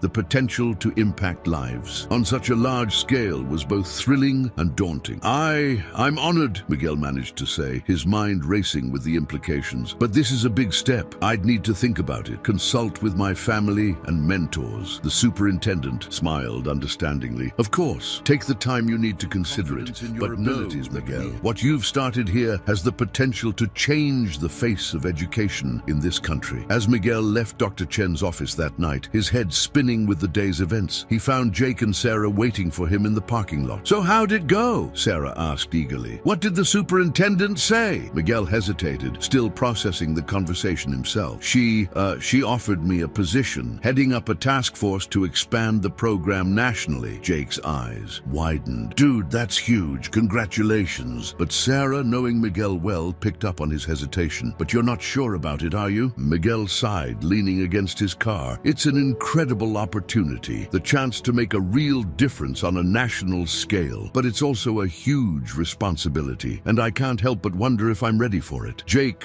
clapped him on the shoulder. "Are you kidding? Miguel, look at everything you've accomplished already. You're more than ready for this." Sarah nodded in agreement. "He's right, Miguel. You've already changed so many lives, including ours. Imagine what you could do with this kind of platform." As Miguel drove home that night, his friend's words echoed in his mind. He thought about his journey, from the bullied new kid to the leader of a statewide educational initiative. He thought about his grandfather's teachings, about the responsibility that came with knowledge, and the importance of using one's skills to benefit others. Pulling into his driveway, Miguel made a decision. He would accept the superintendent's offer. It would be challenging, certainly, and there would be obstacles to overcome, but armed with the principles of Kali and supported by his community, he felt ready to take on this new challenge. As he entered his house, Miguel was greeted by the smell of his aunt's cooking and the warm embrace of his uncle. "How was your day, Anak?" his aunt asked, noticing the mix of excitement and trepidation on his face. Miguel took a deep breath, then began to share the news of the superintendent's offer. As he spoke, he could see the pride and love shining in his aunt and uncle's eyes. "Oh, Miguel," his aunt said, pulling him into a tight hug. "Your parents would be so proud of you, and your grandfather, well, I can just imagine the smile on his face." His uncle nodded in agreement. "You've come so far, Hijo, and wherever this new path leads you, know that we'll be right here, supporting you every step of the way." Later that night,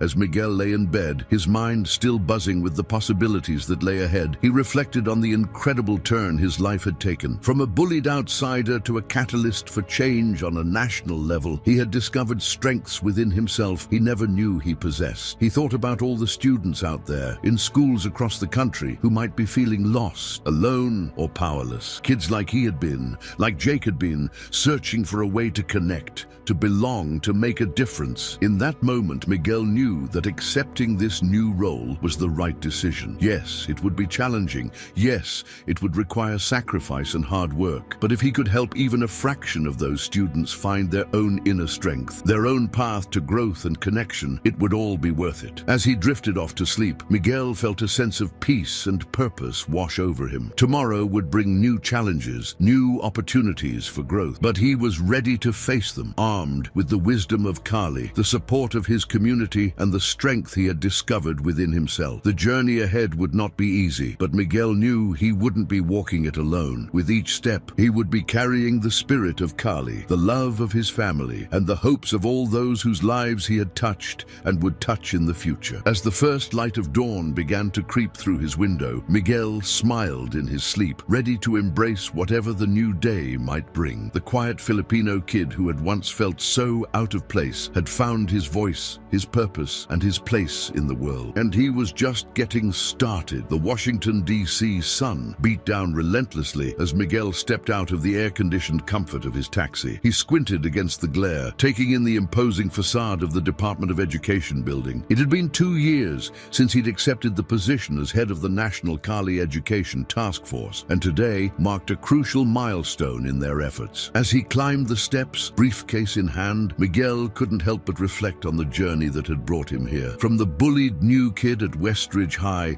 to a leader in educational reform, it had been a path filled with challenges, triumphs, and countless lessons. The cool air of the lobby washed over him as he entered, a stark contrast to the sweltering heat outside. Greeted him with a nod of recognition, Miguel having become a familiar face in these halls over the past months. "Big day today, Mr. Reyes," the guard said as he handed back Miguel's ID badge. "Good luck in there." Miguel smiled, grateful for the encouragement. "Thanks, Joe. We're going to need it." As he made his way to the conference room, Miguel's mind raced through the key points of his presentation. Today, he would be presenting the results of the nationwide Kali program pilot to the Secretary of Education and a panel of policymakers. The stakes were high, the potential impact enormous. The conference room was already buzzing with activity when Miguel arrived. He spotted familiar faces from his team, along with a number of suited officials he didn't recognize. Dr. Chen, who had flown in from California to support him, caught his eye and gave him a reassuring smile. "You've got this, Miguel," she whispered as he took his seat beside her. "Just remember why we started this in the first place." Miguel nodded, taking a deep breath to center himself. He thought back to his early days at Westridge, to the lonely, bullied boy he had been. He thought of Jake, of Sarah, of all the students whose lives had been touched by the Kali program. Their stories, stories, their transformations, were the heart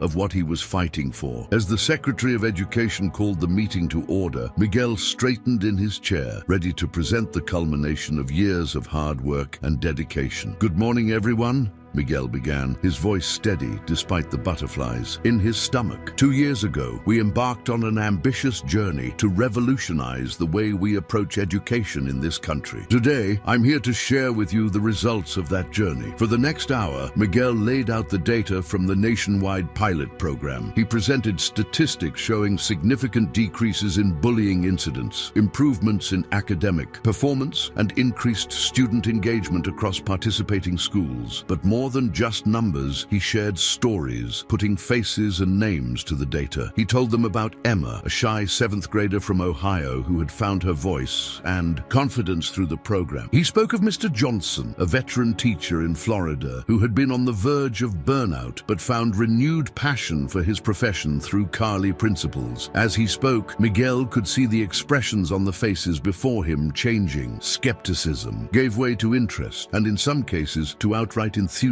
But the Carly program isn't just about individual success stories, Miguel continued, his voice growing passionate. It's about creating a fundamental shift in our educational culture. It's about fostering environments where students feel safe, respected, and empowered to reach their full potential. As he concluded his presentation, the room fell silent for a moment. Miguel held his breath, waiting for the response. Then, slowly, applause began to build. The Secretary of Education stood, a broad smile on her face. "Mr. Reyes," she said, her voice carrying across the room, "I think I speak for everyone here when I say that what you've presented today is nothing short of revolutionary. The results speak for themselves. I believe it's time we discussed implementing this program on a permanent nationwide basis." A wave of excitement swept through the room. Miguel felt a surge of emotion threatening to overwhelm him. This was more than he had dared to hope for when he'd walked into the room this morning. As the meeting adjourned and people began to file out, congratulating him as they passed, Miguel remained seated, trying to process what had just happened. Dr. Chen squeezed his shoulder, her eyes shining with pride. "You did it, Miguel," she said softly. "You've changed the game." Later that evening, as Miguel sat in his hotel room, the events of the day still swirling in his mind, his phone buzzed with an incoming video call. He smiled as he saw his grandfather's face appear on the screen. "Apo," his grandfather greeted him, his weathered face creased in a proud smile. "I hear you had quite a day." Miguel nodded, feeling a lump form in his throat. "It went better than I could have imagined, Lolo. They want to implement the program nationwide." His grandfather nodded solemnly. "You have done well, Miguel. You have taken the teachings of Kali and used them to make a real difference in the world. Your parents would be so proud." As they talked, Miguel felt a sense of completion, of coming full circle. He thought of the scared, lonely boy who had left the Philippines years ago, carrying little more than his grandfather's teachings and a dream of a better life. Now he was using those same teachings to open doors for countless other students across the country. The next morning, as Miguel prepared to fly back to California, he received a call from the Secretary of Education's office. Nationwide implementation of the Kali program, overseeing its integration into school districts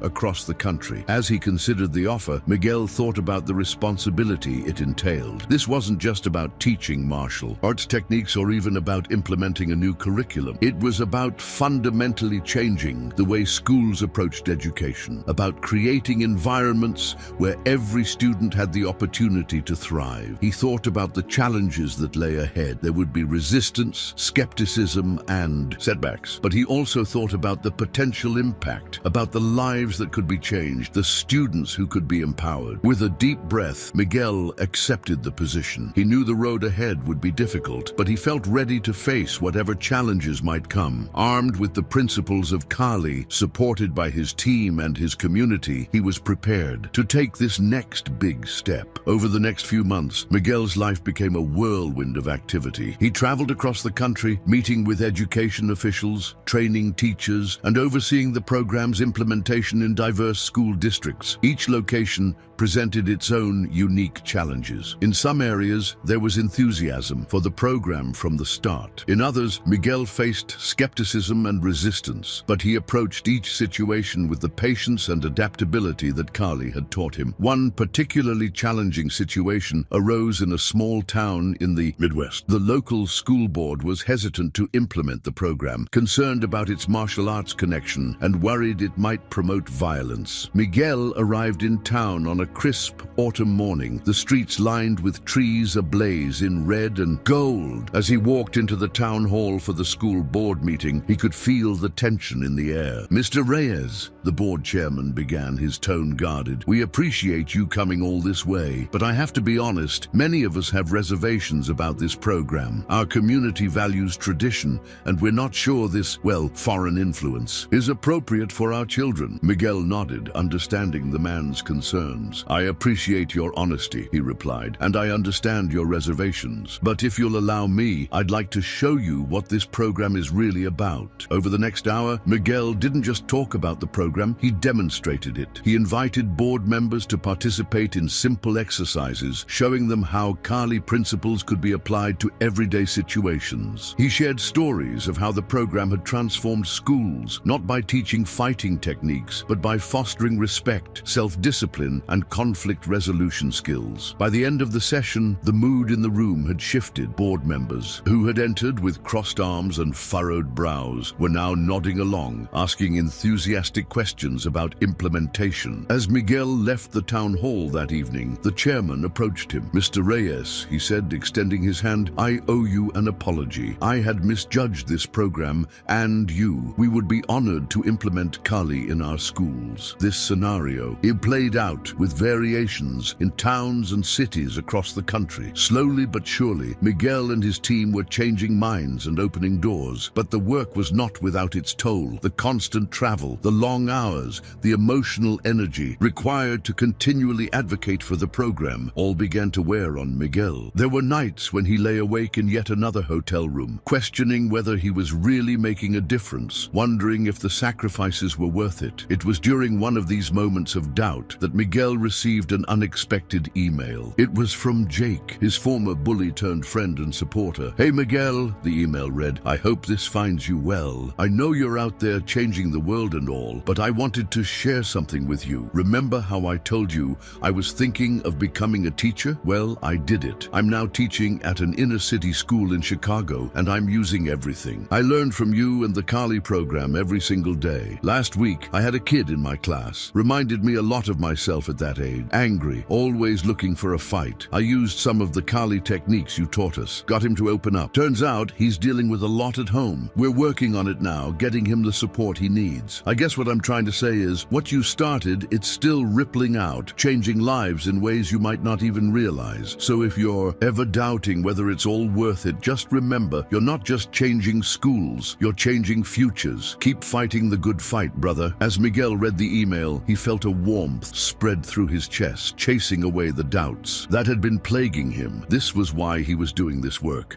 not for recognition or accolades whose lives were being transformed. Reinvigorated, Miguel threw himself back into his work with renewed passion. He fine-tuned the program, adapting it based on feedback from schools across the country. He developed new training modules for teachers, helping them to integrate Kali principles into their everyday teaching practices. As the months passed, the results of the nationwide implementation began to pour in. Schools reported significant decreases in disciplinary issues, improvements in academic performance, and a general shift in school culture towards greater respect and cooperation. 1 year after the nationwide rollout, Miguel found himself back in Washington, D.C., this time to present the program's results to a joint session of Congress. As he stood at the podium, looking out at the sea of faces before him, he felt a sense of awe at how far the program had come. Distinguished members of Congress, he began, his voice steady and clear, "I stand before you today not just as an educator or a program director, but as someone who has witnessed firsthand the transformative power of what we're discussing here. Today," he went on to present the data, the statistics that showed the program's success. But more than that, he shared stories. He told them about the school in Detroit where gang violence had been a daily occurrence, now transformed into a place of learning and growth. He spoke of the rural school in Montana where bullying had driven students to despair, now a community of support and encouragement. "What we've created here is more than just an educational program," Miguel concluded, his voice filled with passion. "It's a movement towards a future where every student, regardless of their background or circumstances, has the opportunity to reach their full potential. A future where our schools are not just places of academic learning, but crucibles of character, forging the leaders and citizens of tomorrow." As he finished speaking, the room erupted in applause. Miguel stood there, overwhelmed by the response, thinking of how far he had come from the quiet,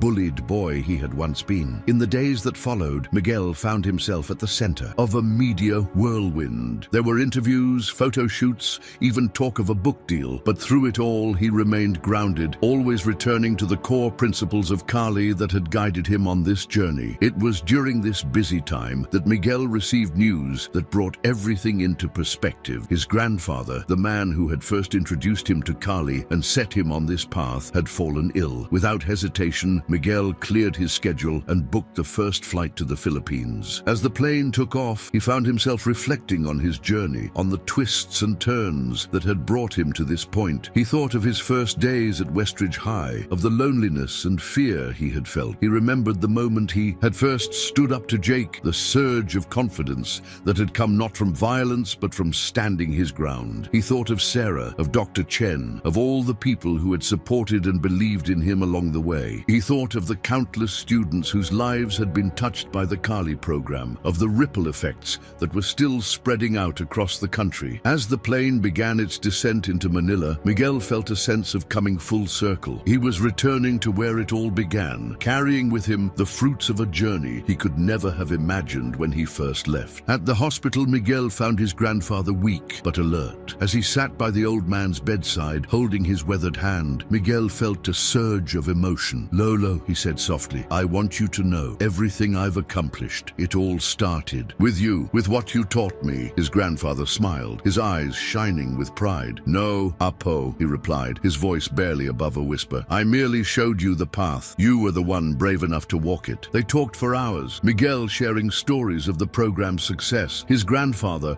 offering words of wisdom and encouragement. As the sun began to set, painting the hospital room in warm hues, Miguel's grandfather turned to him with a serious expression. "Miguel," he said, "you have taken Kali further than I ever dreamed possible. You have used it not just to defend yourself, but to lift others up. But remember, the journey is never over. There will always be new challenges, new heights to reach." Miguel nodded, understanding the weight of his grandfather's words. "I will, Lolo, I promise." As he left the hospital that evening, Miguel felt a mix of emotions, sadness at his grandfather's condition, but also a renewed sense of purpose. He knew that whatever challenges lay ahead, he would face them with the strength and wisdom that Kali had given him. Returning to the States, Miguel threw himself back into his work. He expanded the program, developing new initiatives to reach underserved communities. He started a mentorship program, connecting experienced Kali practitioners with at-risk youth. Years passed, and the Kali program continued to grow and evolve. Miguel watched with pride as students he had taught went on to become teachers themselves, spreading the principles of Kali to new generations. There were challenges along the way, setbacks and moments of doubt, but through it all, Miguel held onto the core teachings of Kali, the lessons of adaptability, perseverance, and compassion that had guided him from the beginning. One day, as Miguel stood before a new group of educators,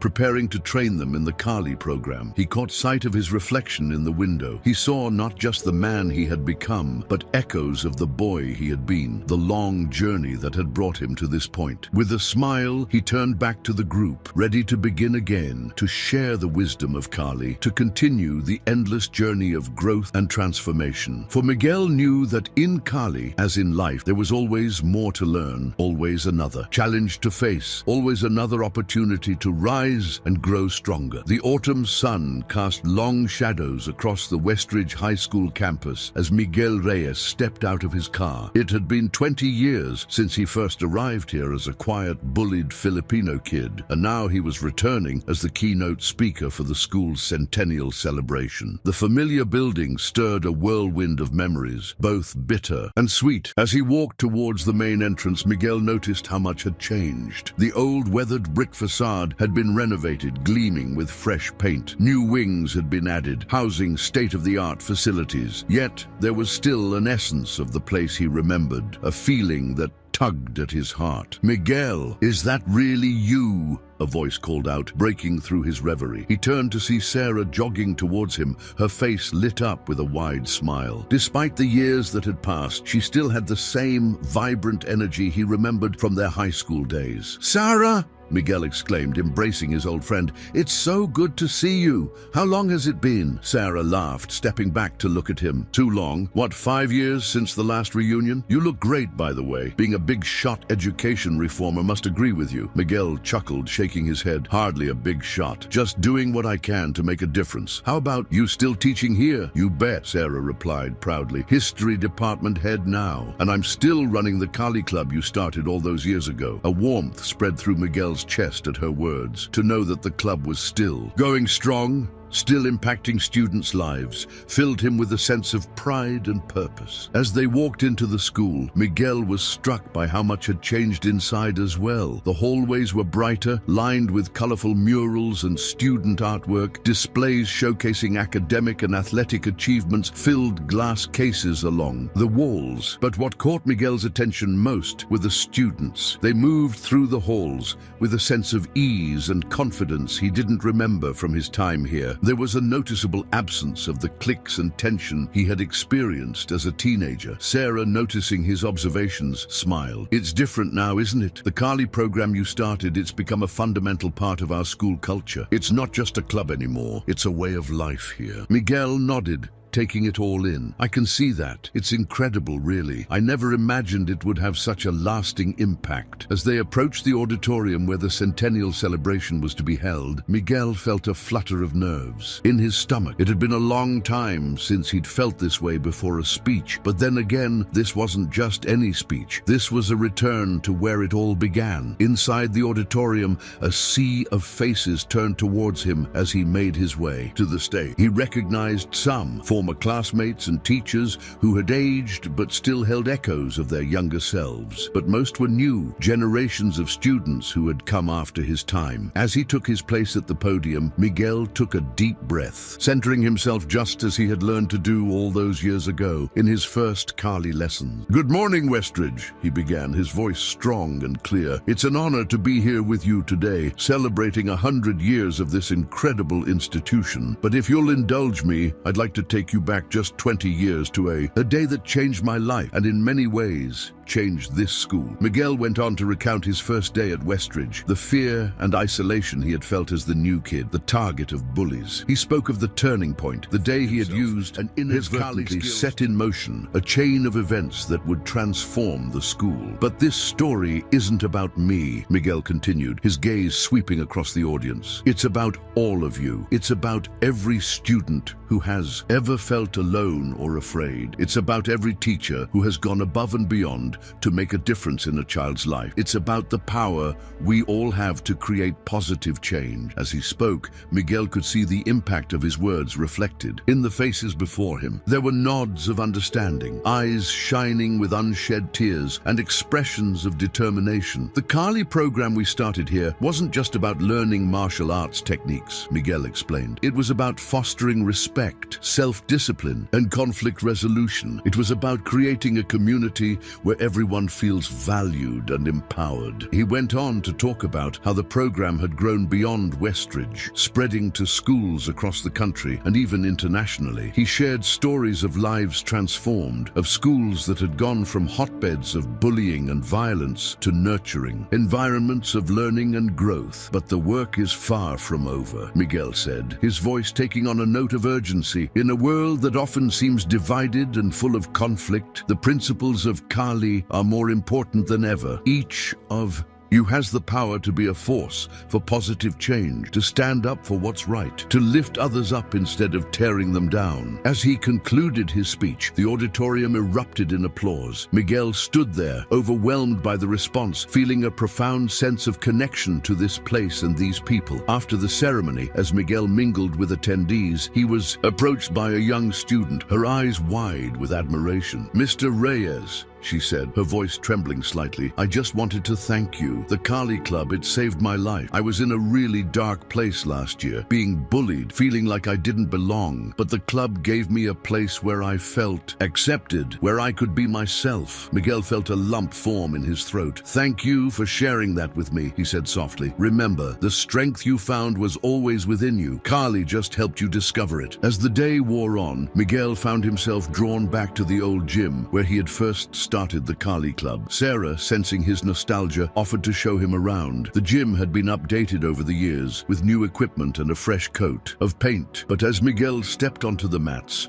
he was transported back in time. He could almost see his younger self, nervous but determined, leading his first Kali class. "Want to show these kids how it's done?" Sarah asked with a grin, tossing him a pair of eskrima sticks. Miguel caught them reflexively, feeling the familiar weight in his hands. "I don't know, Sarah. It's been a while." But even as he spoke, his body was already moving, falling into the familiar patterns and forms. As he flowed through the movements, Miguel felt a sense of peace wash over him. This was where it had all begun, where he had first discovered his own strength and the power to make a difference. A small crowd of students had gathered, watching in awe as Miguel demonstrated the graceful yet powerful techniques of Kali. When he finished, they burst into applause. "That was amazing, sir," one boy said, his eyes wide. "Could you teach us some of those moves?" Miguel smiled, remembering his own enthusiasm when he first learned Kali. "Of course," he said. "But remember, Kali is about more than just physical techniques. It's a way of life, a philosophy that can guide you in everything you do." For the next hour, Miguel led an impromptu Kali class, sharing not just the physical movements, but the underlying principles of respect, discipline, and conflict resolution. As he watched the students practice, their faces shining with concentration and excitement, he felt a renewed sense of purpose. Later that evening, as the centennial celebrations wound down, Miguel found himself standing in front of his old locker. The corridor was quiet, the bustle of the day having faded away. "Feeling nostalgic?" a familiar voice asked. Miguel turned to see Jake approaching, a warm smile on his face. Despite the years that had passed, Miguel could still see echoes of the troubled boy who had once been his bully. "Jake," Miguel greeted him, pulling him into a hug. "I was hoping I'd see you today." Jake chuckled, returning the embrace. "Wouldn't miss it for the world. How could I not come see the man who changed my life?" They stood there for a moment, two men who had once been on opposite sides, now united by a shared history and a common purpose. "You know," Jake said, his voice thoughtful, "I often think about how different things could have been if you hadn't stood up to me that day, if you hadn't introduced Kali to the school. Who knows where I'd be now?" Miguel nodded. "We've both come a long way," he said, "but the credit isn't mine. You made the choice to change, to become better. Kali just showed you the way." As they walked out of the school together, the setting sun painting the sky in vibrant hues, Miguel felt a profound sense of gratitude for the journey that had brought him here, for the lives he had touched and that had touched him in return. "So what's next for you?" Jake asked as they reached the parking lot. "Surely the great Miguel Reyes isn't done changing the world yet." Miguel laughed, shaking his head. "The work is never done, Jake. There's always more to learn. More lives to touch, more change to create." As he drove away from Westridge that night, Miguel's mind was already racing with new ideas. The centennial celebration had rekindled something in him, a fire that had perhaps dimmed slightly over the years of bureaucracy and administrative work. He thought about the young girl who had thanked him, about the eager students in the gym. He thought about schools across the country and around the world where the principles of Kali could make a difference. The next morning, Miguel woke early. finally, filled with a sense of purpose he hadn't felt in years. He spent the day making calls, sending emails, reaching out to contacts he had made over his years in education reform. By the end of the week, a plan was taking shape, a new initiative aimed at bringing the Kali program to underserved communities around the world. It would require travel, hard work, and likely face numerous obstacles. But as Miguel outlined his vision to his team, he felt the same excitement he had experienced when he first started the Kali Club at Westridge. Months passed, filled with planning, fundraising, and countless meetings. There were setbacks and moments of doubt, but Miguel pressed on, driven by the memory of the lives he had seen transformed by Kali. Finally, almost a year after the Westridge centennial, Miguel found himself stepping off a plane in a small town in rural India. This was to be the site of their pilot program, a place where poverty and lack of resources had led to high dropout rates and widespread hopelessness among the youth. As he walked through the dusty streets, taking in the dilapidated school buildings and the wary looks from the locals, Miguel was reminded of the challenges he had faced in those early days at Westridge. The task ahead seemed daunting, but he knew that with patience, perseverance, and the wisdom of Kali, anything was possible. The first few weeks were difficult. The local teachers were skeptical of this foreign program, the students shy and uncertain. But slowly, as Miguel and his team demonstrated the principles of Kali, not just through words, but through actions, things began to change. One afternoon, about a month into the program, Miguel witnessed a scene that made his heart swell with pride. Two boys who had been on the verge of a fight were stopped by their classmates. Instead of escalating the conflict, the other students guided them through a Kali breathing exercise, helping them calm down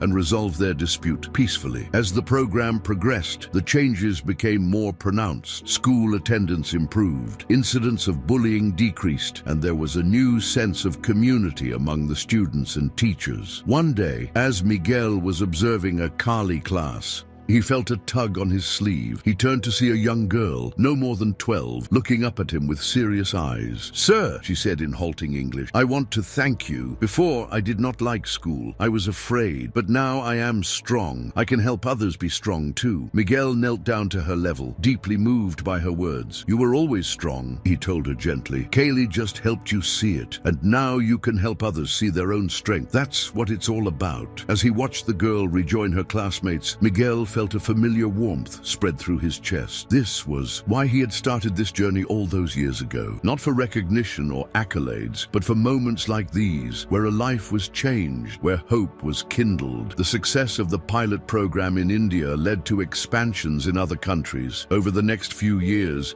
Miguel found himself traveling to remote villages in Africa, to war-torn regions in the Middle East, to struggling inner-city schools in Europe. Each place presented its own unique challenges, but the core principles of Kali proved to be universally applicable. Respect, discipline, conflict resolution. These were concepts that transcended cultural and language barriers. There were difficult times, of course, moments of culture shock, of homesickness, of doubt. There were bureaucratic hurdles to overcome, skeptics to convince, and always the challenge of adapting the program to new and different environments. But for every obstacle, there was a breakthrough. For every setback, a triumph. Transformed as communities came together, as young people discovered their own strength and potential. 5 years after the launch of the international initiative, Miguel found himself back in Washington, D.C., preparing to address a United Nations panel on education. As he stood at the podium, looking out at the faces of diplomats and world leaders, he thought back to his first day at Westridge High, to the scared, lonely boy he had been. "Distinguished delegates," he began, his voice strong and clear, "I stand before you today not as an expert or a politician, but as someone who has witnessed firsthand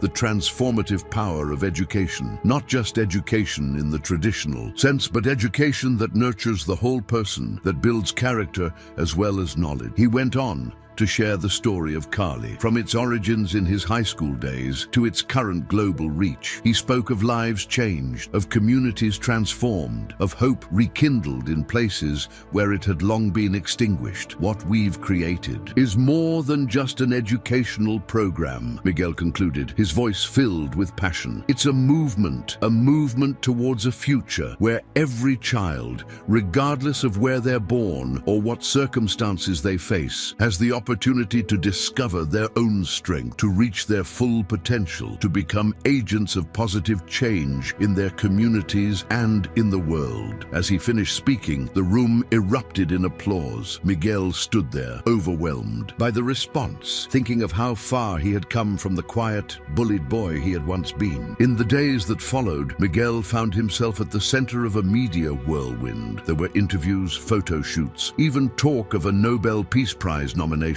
But through it all, he remained grounded, always returning to the core principles of Kali that had guided him on this journey. One evening, as he sat in his hotel room, exhausted from a day of meetings and interviews, Miguel received a video call. It was from Sarah, back at Westridge High. "Miguel!" she exclaimed as her face appeared on the screen. "We've been watching the news. You're a real celebrity now, aren't you?" Miguel laughed, shaking his head. "Hardly. Just doing what I can to make a difference." Sarah's expression softened. "Well, you're certainly doing that. Listen, I called because there's someone here who wants to talk to you." The camera shifted, and Miguel found himself looking at a young boy, probably no more than 14. The boy's eyes were wide with awe. "Mr. Reyes," he said, his voice trembling slightly, I just wanted to say thank you. I joined the Kali Club this year, and it's changed my life. I used to get bullied a lot, but now I feel strong. I can stand up for myself and for others too." Miguel felt a lump form in his throat. "Thank you for sharing that with me," he said softly. "Remember, the strength you found was always within you. Kali just helped you discover it." As he ended the call, Miguel felt a renewed sense of purpose wash over him. This was why he did what he did. Not for the accolades or the recognition, but for moments like these, where a life was changed, where hope was kindled. He thought about the long journey that had brought him here, from the bullied new kid at Westridge to a global education reformer. He thought about all the lives that had been touched along the way, all the ripples that had spread out from that first small act of standing up for himself. As he looked out the window at the Washington skyline, Miguel felt a sense of both accomplishment and anticipation. He knew that there was still much work to be done, many more lives to touch, many more positive changes to create. But he also knew that he wasn't alone in this journey. There were now thousands of Kali practitioners around the world, each one a potential catalyst for positive change in their own communities. With a smile, Miguel turned back to his laptop, ready to begin planning the next phase of the Kali Global Initiative. The journey wasn't over. In many ways, it was just beginning. As Miguel began to outline new ideas for expanding the program, he felt the same excitement and sense of purpose that had driven him all those years ago when he first started the Kali Club at Westridge. The next morning, Miguel woke early, his mind already racing with plans and possibilities. He spent the day in meetings with UN officials, education experts, and potential donors, sharing his vision for the future of the Kali program. By the end of the week, a new initiative was taking shape. The goal was ambitious: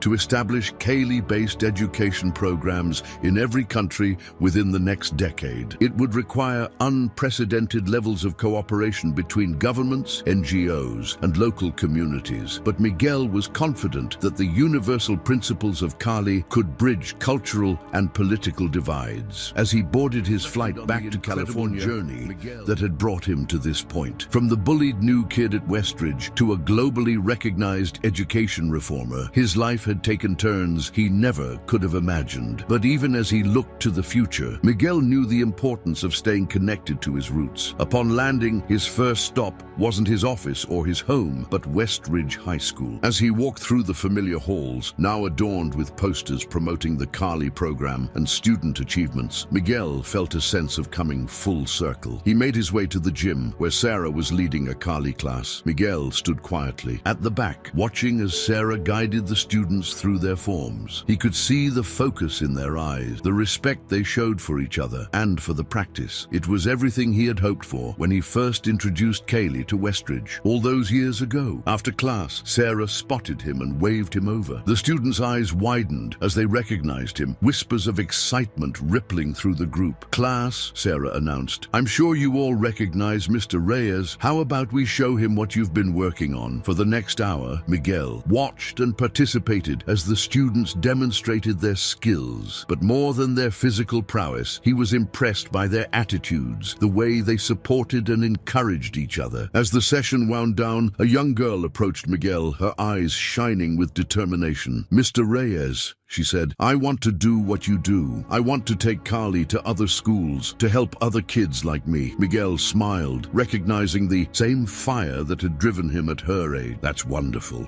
he told her. "Remember, Kaylee is not just about the physical techniques. It's about how you live your life, how you treat others. Start there, and you can make a difference right here, right now." As he left Westridge that day, Miguel felt a renewed sense of purpose. He knew that the road ahead would be challenging, that there would be obstacles and setbacks. But he also knew that he had a global community of Kali practitioners behind him, each one a potential agent of positive change. The quiet Filipino kid who had once felt so out of place had found not just his voice, but a universal language of respect, discipline, and empowerment. And as he looked to the future, Miguel knew that the journey of growth, learning, and positive change was far from over. In fact, it was just beginning. The sun was setting over Manila as Miguel stepped off the plane, a sense of anticipation and nostalgia washing over him. It had been years since he'd last visited the Philippines, the country of his birth and the birthplace of Kaylee. Now, at the age of 45, he was returning not just as a visitor, but as the keynote speaker for the International Conference on Educational Reform. As he made his way through the bustling airport, Miguel couldn't help but reflect on the journey that had brought him here. From the bullied new kid at Westridge High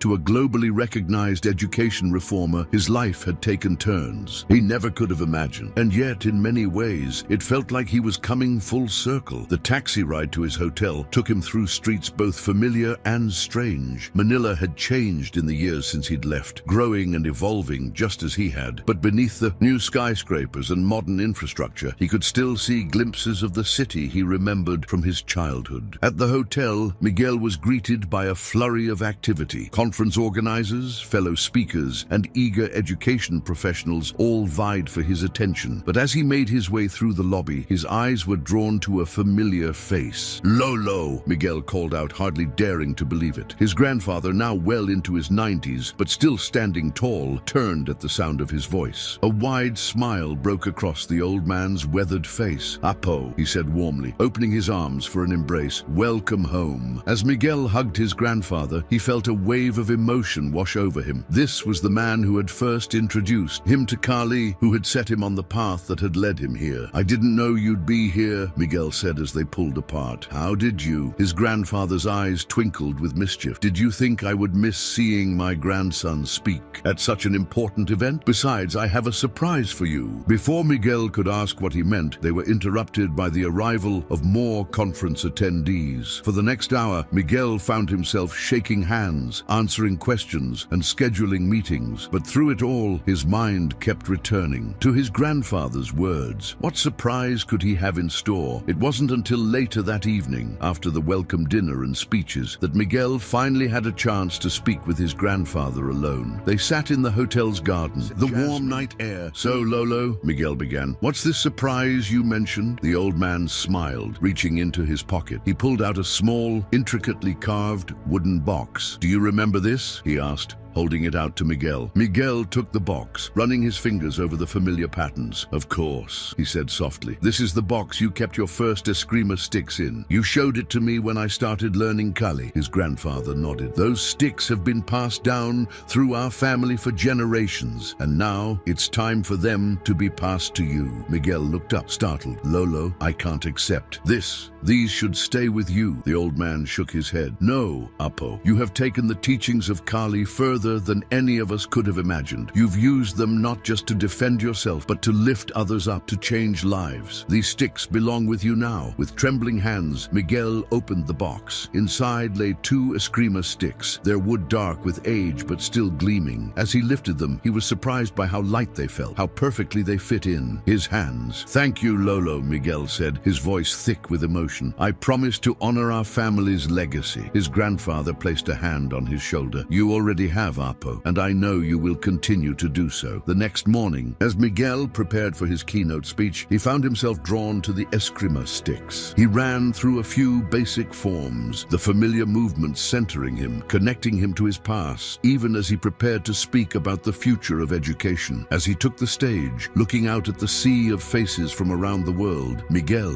felt a sense of purpose stronger than ever before. He wasn't just speaking for himself now, but for generations of wisdom embodied in those ancient sticks. Distinguished guests, fellow educators, he began, his voice strong and clear. We stand at a crossroads in global education. The challenges we face are great, but so are our opportunities. And I believe that the wisdom of ancient traditions, combined with modern innovation, can light our way forward. For the next hour, Miguel spoke about the Kali program, its growth from a high school club to a global educational movement. He shared stories of lives transformed, of schools and communities revitalized. But more than that, he outlined a vision for the future, a way to bring the principles of respect, discipline, and empowerment to every classroom in the world. As he concluded his speech, the auditorium erupted in applause. But even as he accepted the accolades, Miguel's mind was already racing with new ideas, new possibilities. Over the next few days, as the conference continued, Miguel found himself in constant demand. Educators from around the world wanted to learn more about the Kali program, to discuss ways to implement it in their own countries. But amidst the whirlwind of meetings and presentations, Miguel made sure to carve out time each day to practice with his grandfather's eskrima sticks. It was during one of these sessions, in a quiet corner of the hotel garden, that he was approached by a young woman. "Mr. Reyes," she said hesitantly, "I'm sorry to interrupt, but I wanted to thank you. Your speech, it changed everything for me." Miguel lowered the sticks, giving the woman his full attention. "I'm glad it resonated with you," he said warmly. "How so?" The woman, who introduced herself as Amira, explained that she was a teacher from a small village in rural Pakistan. "I've been struggling to keep my students engaged, to give them hope for a future beyond our village," she said. "But listening to you, hearing about how Kali transformed your school and then schools around the world, it made me realize that change is possible,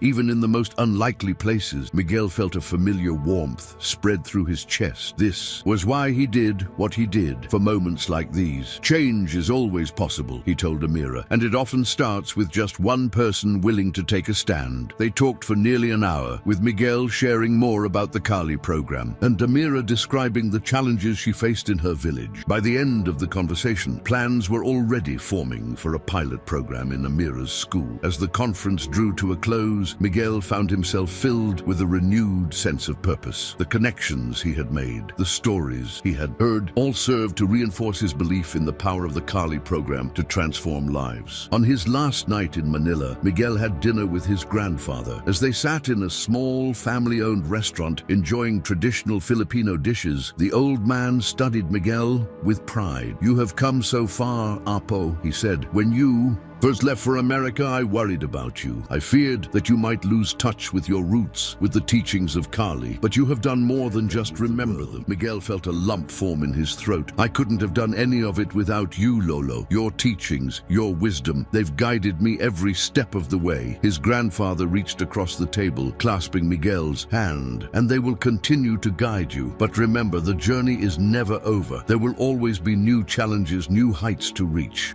As Miguel boarded his flight back to the States the next day, his grandfather's words echoed in his mind. The eskrima sticks, carefully packed in his carry-on, seemed to hum with potential, with the promise of new adventures to come. Over the next few months, Miguel threw himself into expanding the Kali program with renewed vigor. The connections he had made at the conference opened doors to new countries, new partnerships. He traveled extensively, from the mountains of Nepal to the savannas of Kenya, adapting the program to fit diverse cultural contexts while maintaining its core principles. But even as the program grew on a global scale, Miguel never lost sight of its roots. He made regular visits to Westridge High, working with Sarah to ensure that the original Kali Club remained strong. He mentored young leaders like Amira, nurturing the next generation of educators who would carry the program forward. One crisp autumn day, as Miguel was preparing for a meeting with UN education officials, he received an unexpected call. It was Jake, his voice tight with emotion. "Miguel," Jake said, "I need your help. It's my son, Tyler. He's been getting into trouble at school, fighting. I don't know what to do." Miguel listened as Jake poured out his fears and frustrations. He could hear the echoes of the angry young man Jake had once been, now reflected in his own son. "Bring him to Westridge," Miguel said when Jake had finished. "Let's see if we can't help him find his way, just like we did." A week later, Miguel stood in the Westridge gym, watching as Jake introduced his son to the Kali Club. Tyler, a lanky 14-year-old with a scowl that reminded Miguel uncannily of Jake at that age,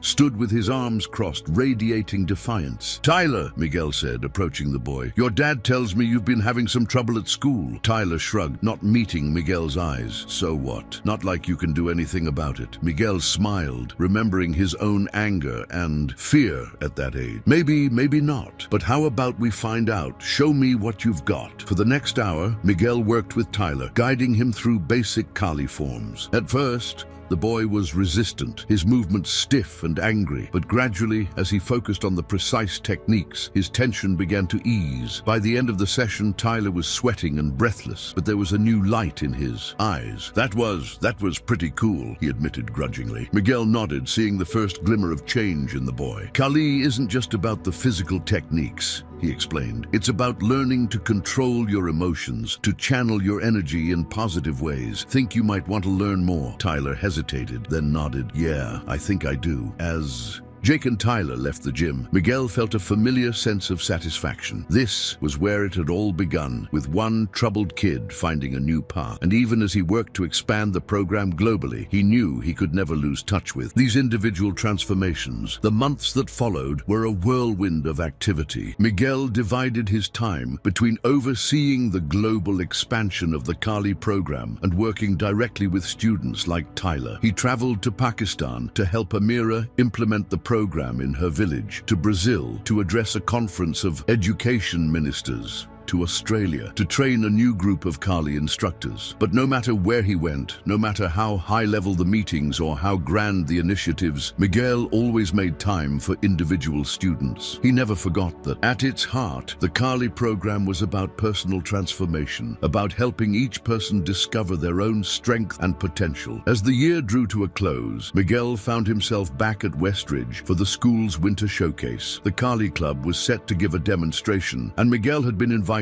as a special guest. As he sat in the auditorium, watching the students move through their forms with grace and precision, Miguel felt a swell of pride. These young people, from diverse backgrounds and with different challenges, had come together to create something beautiful and powerful. After the demonstration, as the students mingled with parents and teachers, Miguel noticed Tyler standing off to the side, looking thoughtful. "Great job out there," Miguel said, approaching the boy. "You've come a long way in a short time." Tyler nodded, a small smile playing at the corners of his mouth. "Thanks. I wanted to tell you something. I got my report card yesterday." Miguel felt a surge of pride. "That's fantastic, Tyler. Your hard work is paying off." Tyler shuffled his feet, looking embarrassed but pleased. "Yeah, well, it's not just the grades. I feel different, you know? Like I can handle things better, like I don't have to fight all the time." As Miguel listened to Tyler talk about his progress, both in school and in his personal life, he was struck by how familiar the story was. How many times had he heard similar tales of transformation from students around the world? And yet each one was unique, each one a testament to the power of the Kali program to change lives. Later that evening, as Miguel sat in his office, reviewing plans for the coming year, he found his gaze drawn to his grandfather's eskrima sticks, displayed prominently on his desk. He picked them up, feeling their familiar weight in his hands. As he moved through a series of forms, Miguel reflected on the journey that had brought him here. From the bullied new kid at Westridge to a global education reformer, he had come so far, and yet in many ways he felt he was just beginning. There were still so many students like Tyler out there, so many schools and communities that could benefit from the Kali program. The work was far from over. But as he completed his forms, setting the sticks back on his desk, Miguel felt a sense of peace and purpose. He knew that whatever challenges lay ahead, he would face them with the strength and wisdom that Kali had given him. And he would continue to pass that strength and wisdom on to others. One student, one school, one community at a time.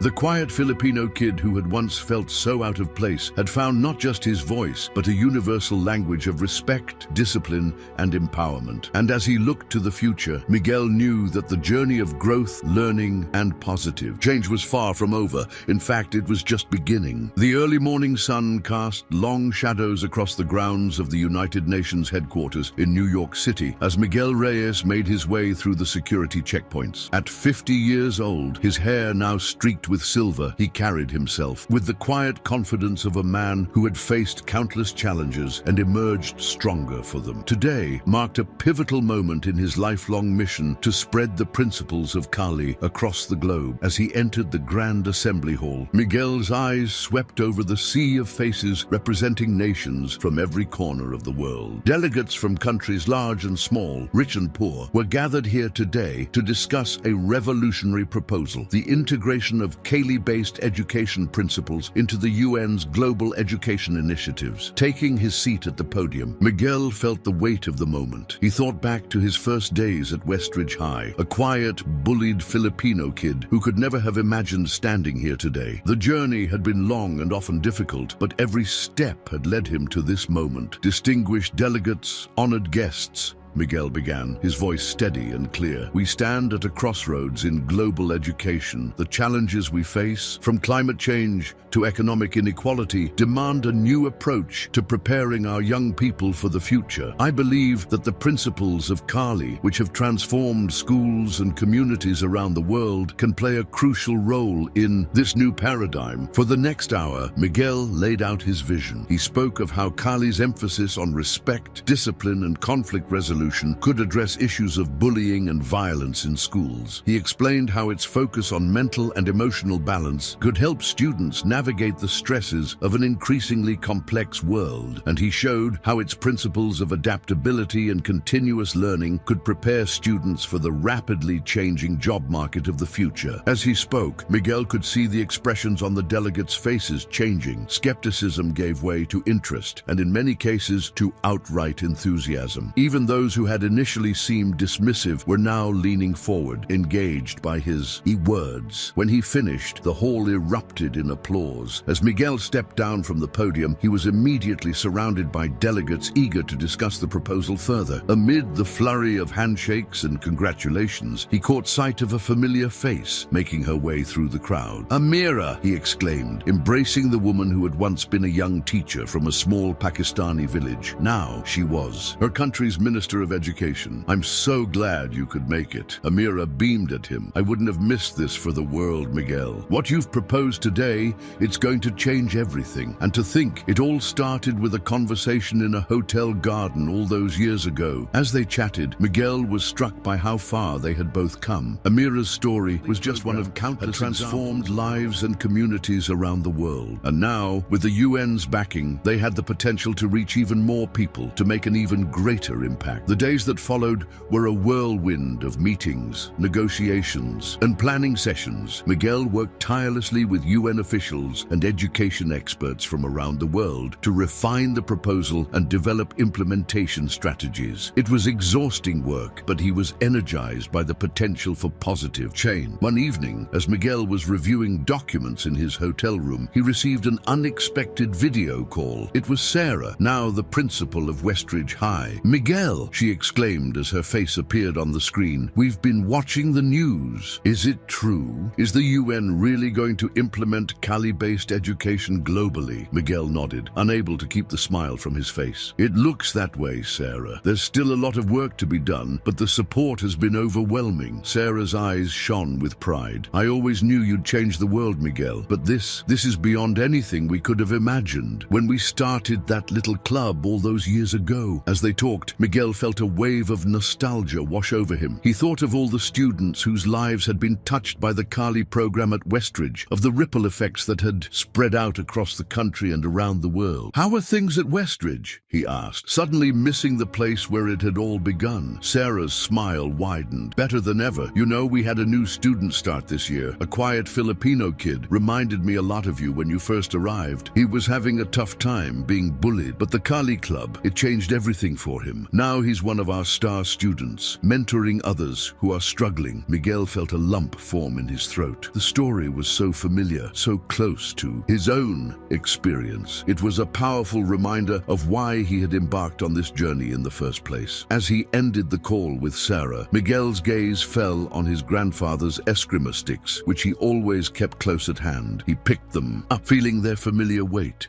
running his fingers over the worn wood that had been smoothed by generations of hands. In that moment, Miguel felt a profound sense of connection, not just to his own past, but to the countless individuals whose lives had been touched by Kali. From the students at Westridge to the villagers in Amira's hometown, from the troubled teens in inner-city schools to the delegates at the UN, each person was a thread in a vast tapestry of positive change. The next morning, as Miguel prepared for another day of meetings, he received news that gave him pause. His grandfather, now well over 100 years old, had fallen ill. The doctors weren't optimistic. Without hesitation, Miguel cleared his schedule and booked the first flight to the Philippines. As the plane took off, he found himself reflecting on the pivotal role his grandfather had played in his life. It was his grandfather who had first introduced him to Kali, who had instilled in him the values and principles that had guided him throughout his journey. Landing in Manila, Miguel went straight to the hospital. He found his grandfather awake but weak, his once robust frame now frail and diminished. Yet his eyes still held the same twinkle, the same wisdom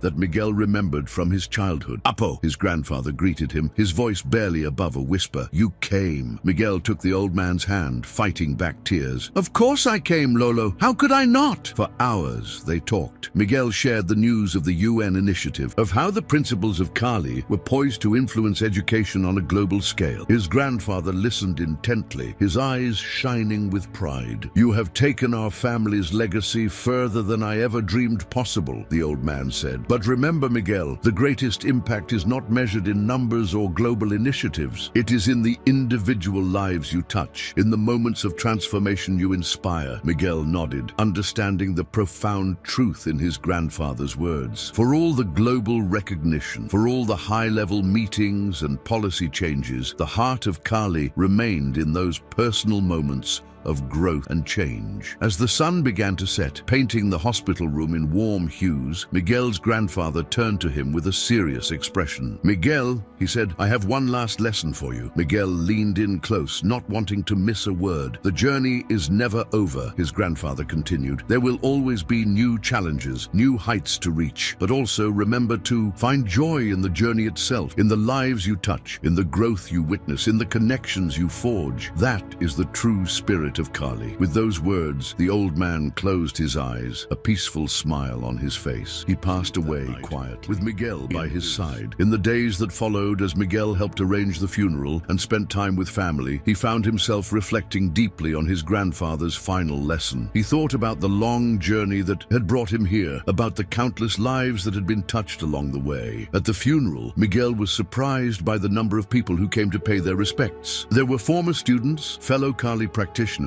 and even government officials who had been influenced by the Kali program. Each had a story to share about how Miguel's grandfather, through his teachings and through Miguel's work, had impacted their lives. As he listened to these stories, Miguel felt a renewed sense of purpose. His grandfather was right. The journey was far from over. There would be new challenges to face, new heights to reach, but he would face them with the wisdom of Kali, with the strength of his family's legacy, and with the support of the global community he had helped to build. Returning to New York to continue his work with the UN, Miguel threw himself into the task with renewed vigor. But now he approached each meeting, each decision with a new perspective. He made sure to balance the big picture planning with personal connections, never losing sight of the individual lives at the heart of their work. One afternoon, as Miguel was leaving a particularly grueling negotiation session, he was approached by a young delegate from a small African nation. "Mr. Mr. Reyes, the young man said hesitantly, I wanted to thank you, not just for what you're doing here at the UN, but for what you've already done. You see, I was one of the first students in the Kali program when it came to my village. It changed my life, gave me hope,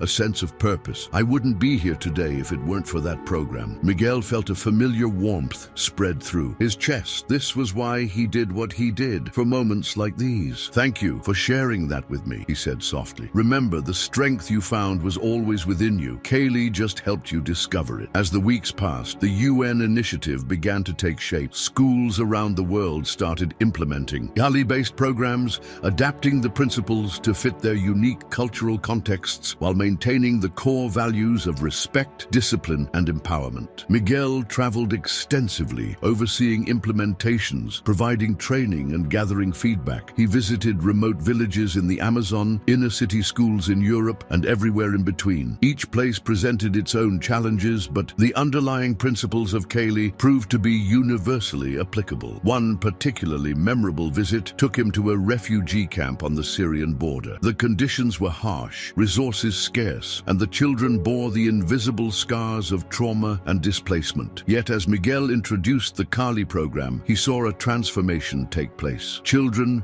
who had been withdrawn and fearful began to open up. Teenagers who had been angry and aggressive learned to channel their energy in positive ways. Teachers who had been struggling to maintain order in their makeshift classrooms found new tools for engagement and conflict resolution. As he worked with a group of young refugees, guiding them through Kali forms, Miguel was reminded of his early days at Westridge. He saw in these children the same fear, the same longing for acceptance and empowerment that he had once felt. And as he watched them grow in confidence and skill, he felt the same sense of purpose that had driven him all those years ago. On his last day at the camp, a young girl approached him, her eyes shining with a newfound confidence. Mr. Reyes, she said in halting English, thank you. Before I was afraid all the time. Now I feel strong. I can help others feel strong too. Miguel knelt down to her level, deeply moved by her words. You were always strong, he told her gently. Kali just helped you see it. And now you can help others see their own strength. That's what it's all about. As he flew back to New York, Miguel reflected on the girl's words. They echoed what he had heard from students around the world, from the halls of Westridge to the villages of India to the refugee camps of the Middle East. The specifics might change, but the core transformation remained the same, a testament to the universal power of Kali's principles. Back at the UN, Miguel threw himself into the next phase of the initiative. There were still challenges to overcome, skeptics to convince, and always the task of adapting the program to new and different environments. But with each success story, with each life transformed, the momentum grew. One evening, as Miguel was working late in his office, he received an unexpected visitor. It was Jake, his old friend from Westridge, now a respected educator in his own right. Jake, Miguel exclaimed,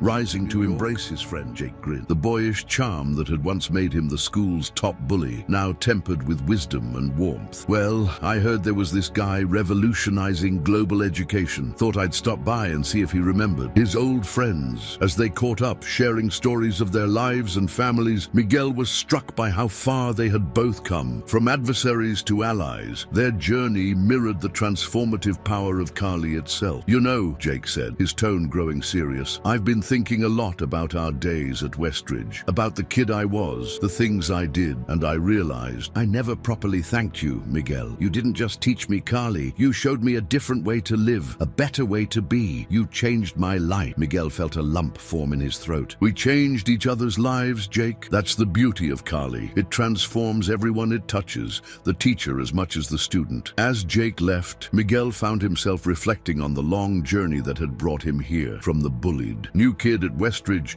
to a global education reformer, he had discovered strengths within himself he never knew he possessed. But more than that, he had found a way to help others discover their own strength, their own potential for positive change. The next morning, as Miguel prepared for another day of meetings and negotiations, he paused to look out his office window. The New York skyline stretched out before him, a testament to human ambition and ingenuity. But beyond the gleaming towers, he knew there were still challenges to face, still lives to touch, still positive changes to create. With a smile, Miguel picked picked up his grandfather's eskrima sticks, feeling their familiar weight in his hands. He moved through a series of forms, each fluid movement a connection to his past and a promise to his future. The quiet Filipino kid, who had once felt so out of place, had found not just his voice, but a universal language of respect, discipline, and empowerment. As he completed his forms, setting the sticks carefully back on his desk, Miguel felt a sense of peace and purpose wash over him. The journey wasn't over. In many ways, it was just beginning, but he was ready to face whatever challenges lay ahead, armed with the wisdom of Kali, the strength of his family's legacy, and the support of the global community he had helped to build. With a deep breath, Miguel gathered his materials and headed out to face another day. The world was waiting, and there was still so much work to be done,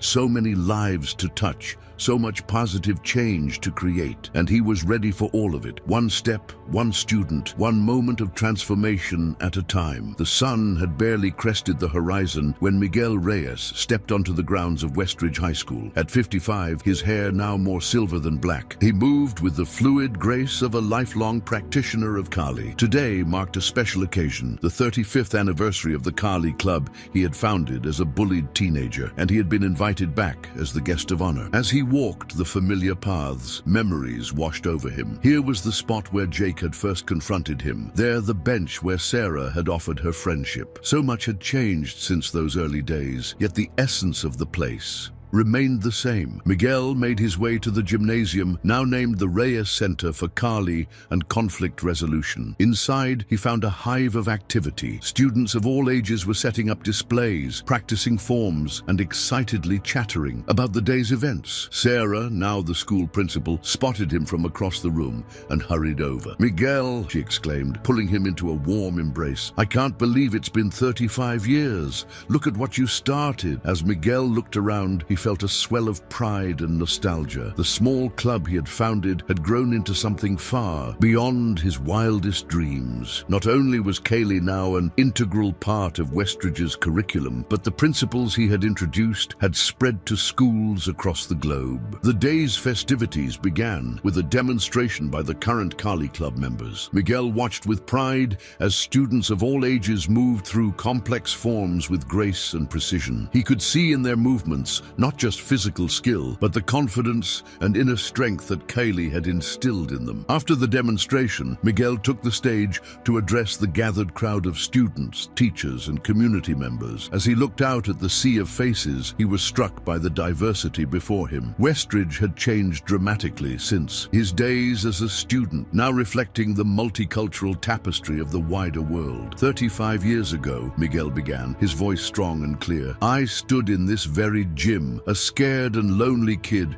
who felt like he didn't belong. Kali gave me strength, not just to defend myself, but to stand up for others. Not from dominating others, but from lifting them up. He went on to share stories from his journey, from the early days of the Kali Club to his work with the United Nations. He spoke of the challenges he had faced and the lives that had been transformed. But most importantly, he emphasized that the journey was far from over. The world is changing faster than ever, Miguel continued. The challenges you'll face may be different from the ones I faced, but the principles of Kali, of respect, discipline, and empowerment are timeless. Each of you has the power to make a positive difference in the world. Remember, it starts with how you treat yourself and those around you. As he concluded his speech, the gymnasium erupted in applause. Students surged forward, eager to speak with him, to share their own stories of how Kali had impacted their lives. One student, a young girl with a quiet demeanor that reminded Miguel of himself at that age, approached hesitantly. Mr. Reyes, she said, her voice barely above a whisper, I just wanted to thank you. The Kali Club, it saved my life. I was being bullied, and I didn't know how to stand up for myself. But now,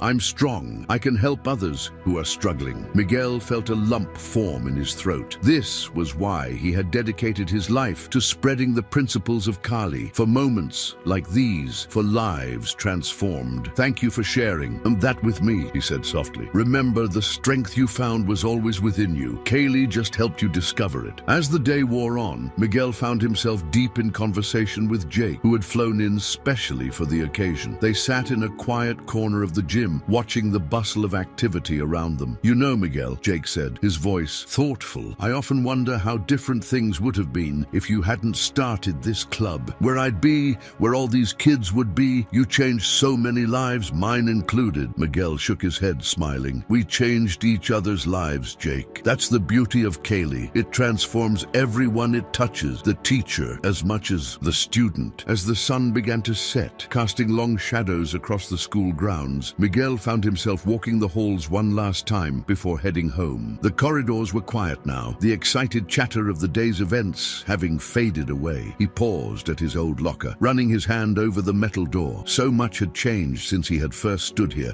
a scared kid in a new country. Yet in many ways, he felt he had come full circle. As he turned to leave, Miguel noticed a young boy standing nearby, watching him curiously. The boy seemed hesitant, shuffling his feet nervously. "Hello," Miguel said warmly. "What's your name?" "Carlos," the boy replied softly. I heard your speech earlier. I wanted to ask you something, if that's okay." Miguel nodded encouragingly. "Of course, Carlos. What would you like to know?" Carlos took a deep breath, as if gathering his courage. "How did you do it? How did you go from being bullied to changing the world? It seems impossible." Miguel considered the question carefully. He thought about his long journey, about the challenges he had faced and the moments of doubt. But he also thought about the countless lives that had been touched, the ripples of positive change that had spread out across the globe. "It wasn't easy," Miguel admitted. "There were many times when I wanted to give up, but I learned that every small action, every moment of kindness or courage can have a big impact. It starts with believing in yourself and in the power of positive change." He knelt down to Carlos's level, looking the boy in the eye. "You have that same power within you, Carlos. We all do. The key is to nurture it,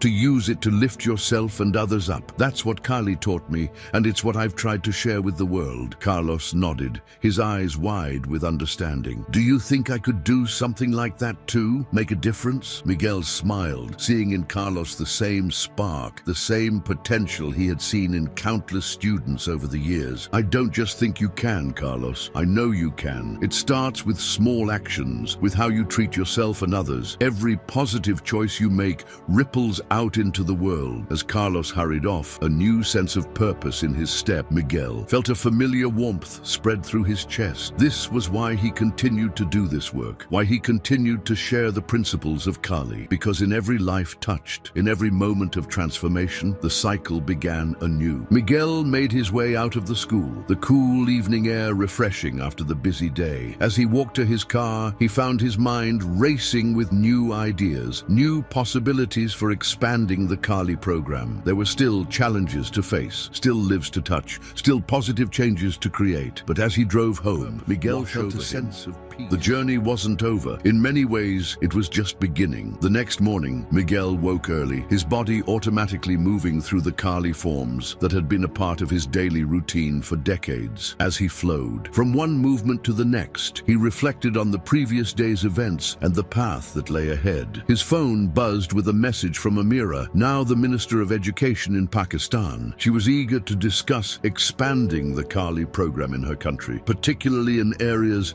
affected by conflict and poverty. Miguel smiled, remembering the young teacher he had met years ago at an education conference. Her journey, like his own, was a testament to the transformative power of Kali. After breakfast, Miguel headed to his office at the United Nations. The Global Kali Education Initiative was in full swing, with schools in over 100 countries now implementing some form of the program, but there was still much work to be done. As he settled into his day, Miguel received an unexpected visitor. It was Dr. Chen, his old principal from Westridge, now well into her 80s, but still sharp as ever. "Miguel," she said, her eyes twinkling, "I hope I'm not interrupting anything important." Miguel rose to greet her, genuinely pleased to see his old mentor. Dr. Chen, What brings you to New York? The elderly woman smiled, taking a seat across from him. I've been following your work, Miguel. The global impact you've had, it's beyond anything I could have imagined when you first proposed that little Kali club all those years ago. They spent the next hour catching up, discussing the challenges and triumphs of implementing Kali-based education on a global scale. Dr. Chen offered insights from her years of experience in education administration, providing a valuable perspective on how to navigate bureaucratic hurdles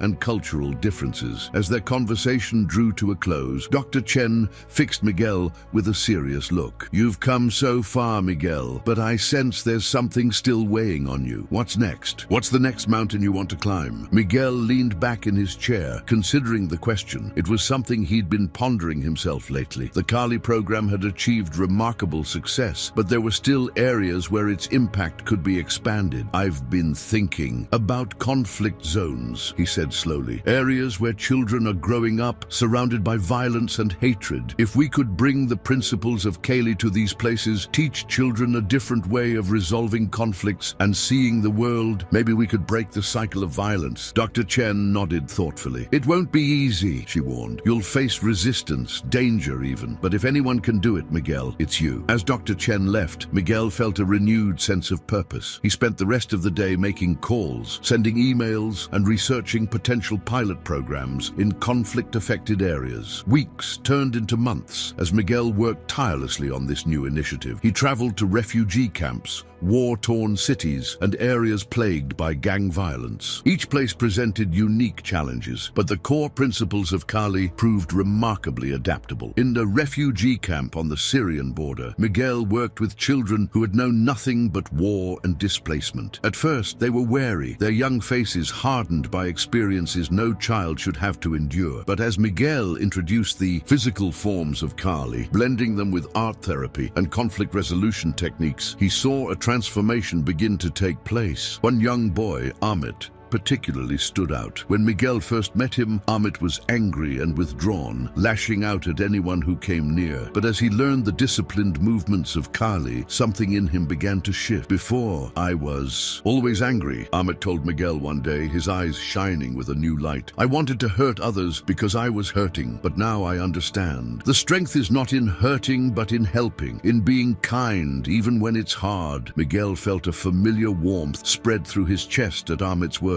This was why he did what he did, for moments like these, for lives transformed. The success in the refugee camp led to more opportunities. Miguel and his team developed specialized Kali-based programs for child soldiers in Africa, for youth in gang-controlled neighborhoods in Central America, for children in areas of sectarian conflict. In Southeast Asia, it wasn't always easy. There were setbacks, moments of doubt, and sometimes outright danger. In one town in Colombia, Miguel's team faced threats from local gangs who saw their work as a threat to their power over the youth. But for every obstacle, there was a breakthrough. For every setback, a triumph. Miguel watched as young people who had known only violence discovered new ways of interacting with the world and with each other. One small village in the Democratic Republic of Congo, Miguel had been working with a group of former child soldiers using Kali to help them process their trauma and reintegrate into society. At the end of the program, one of the young participants,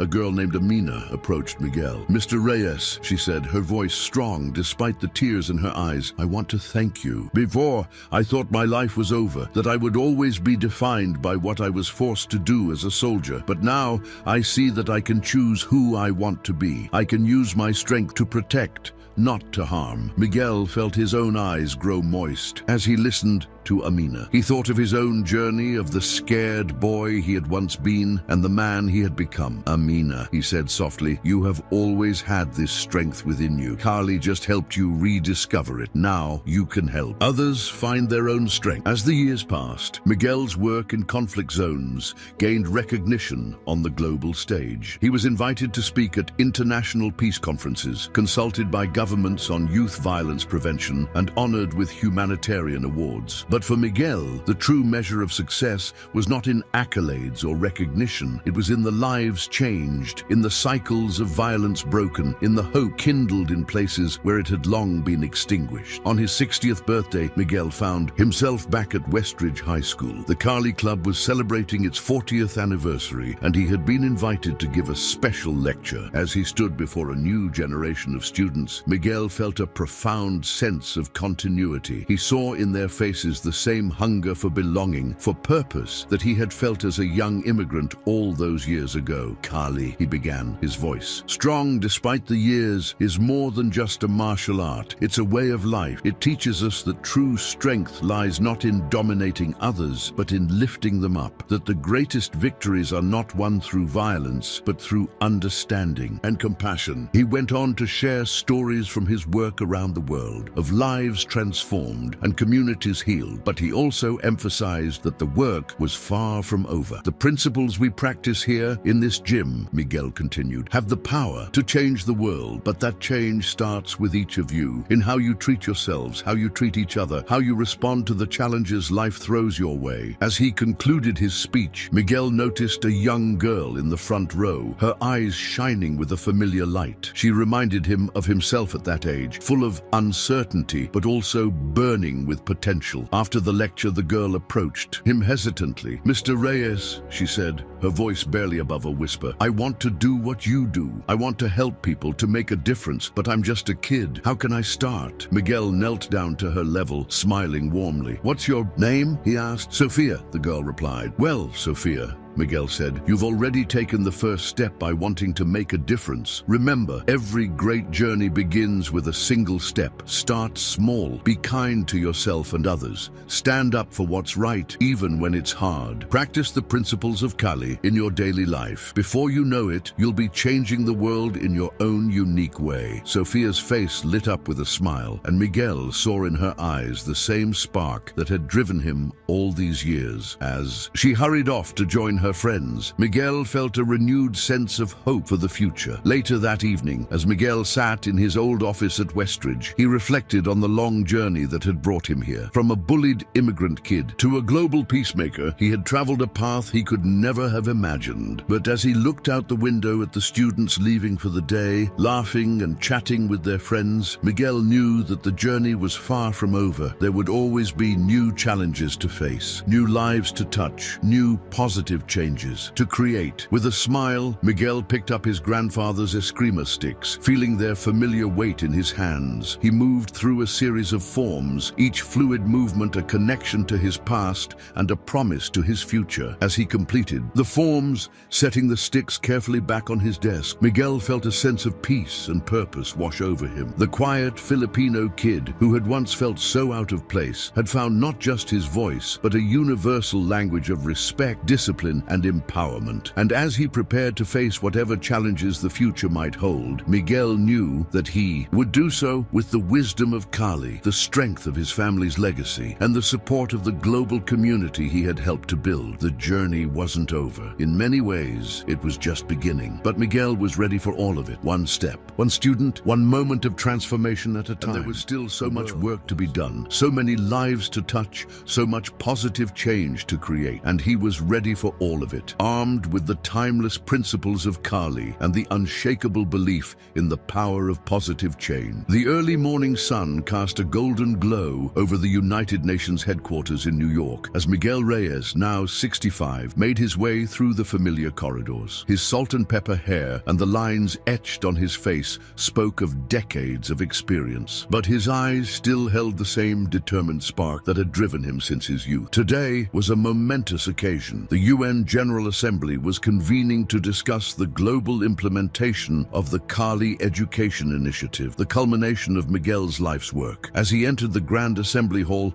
he couldn't help but marvel at how far he had come from the bullied Filipino kid at Westridge High. The chamber was already buzzing with activity, delegates from around the world engaged in animated discussions. Miguel spotted familiar faces, colleagues and friends he had made over the years in his quest to spread the principles of Kali Kali across the globe. As he took his seat at the podium, Miguel felt a familiar flutter of nerves in his stomach. No matter how many times he had spoken in front of crowds, the weight of the moment always gave him pause. He closed his eyes briefly, centering himself with a deep breath, just as he had learned in his first Kali lessons all those years ago. The Secretary General called the assembly to order, and a hush fell over the room. Distinguished delegates, she began, "We are gathered here today to discuss a proposal that has the potential to revolutionize global education. I now call upon Mr. Miguel Reyes to present the Kali Education Initiative." Miguel stood, adjusting his tie as he approached the microphone. He looked out at the sea of faces before him, representatives from every corner of the world, and felt a surge of determination. "Honorable delegates," he began, his voice steady and clear, "I stand before you today not just as an educator or a martial arts practitioner, but as someone who has witnessed firsthand the transformative power of Kali, principles in education." For the next hour, Miguel laid out the Kali Education Initiative in detail. He explained how the principles of respect, discipline, and conflict resolution that formed the core of Kali could be integrated into existing educational systems. He shared data from pilot programs in various countries, showing improvements in academic performance, reductions in bullying and violence, and increased student engagement. But more than just statistics, Miguel shared stories. He spoke of Amina, the former child soldier in the Congo who had found healing and purpose through Kali. He told them about Carlos, the shy boy at Westridge who had grown into a confident community leader. He recounted the transformation of entire schools and communities, from inner-city neighborhoods in the United States to refugee camps in Syria. "What we propose today," Miguel continued, his voice growing passionate, "is not just a new educational program. It's a paradigm shift in how we approach learning and personal development. It's about equipping our young people, not just with knowledge, but with the emotional and social skills they need to navigate an increasingly complex world." As he spoke, Miguel could see the expressions on the delegates' faces changing. Skepticism gave way to interest, and in many cases to outright enthusiasm. Even those who had initially seemed dismissive were now leaning forward,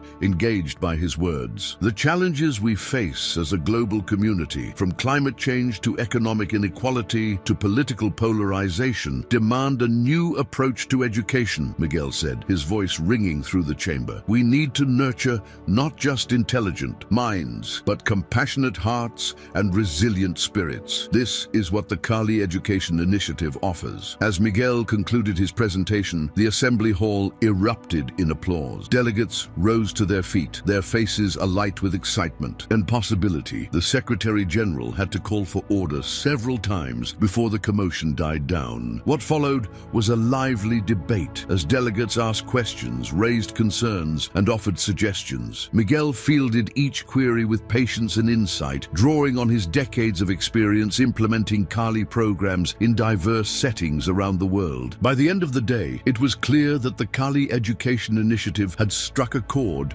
with the international community. The General Assembly voted overwhelmingly to adopt the program, with plans for phased implementation in UN member states. Over the next 5 years, as Miguel left the UN building that evening, he felt a mix of elation and humility. The global adoption of the Kali Education Initiative was more than he had ever dared to dream when he was at Westridge. Yet he knew that the real work was just beginning. Over the next few months, Miguel's life became a whirlwind of activity. He traveled the world, meeting with education ministers, training teachers, and overseeing the implementation of the Kali program in schools across the globe. In a rural village in India, Miguel worked with local educators to adapt the Kali curriculum to fit their cultural context. He watched with pride as young girls, traditionally discouraged from physical activities, embraced the empowering aspects of Kali training. In a high-tech school in Japan, Miguel helped integrate Kali principles into a cutting-edge digital learning environment. He saw how the focus and discipline taught by Kali helped students navigate the often overwhelming world of constant connectivity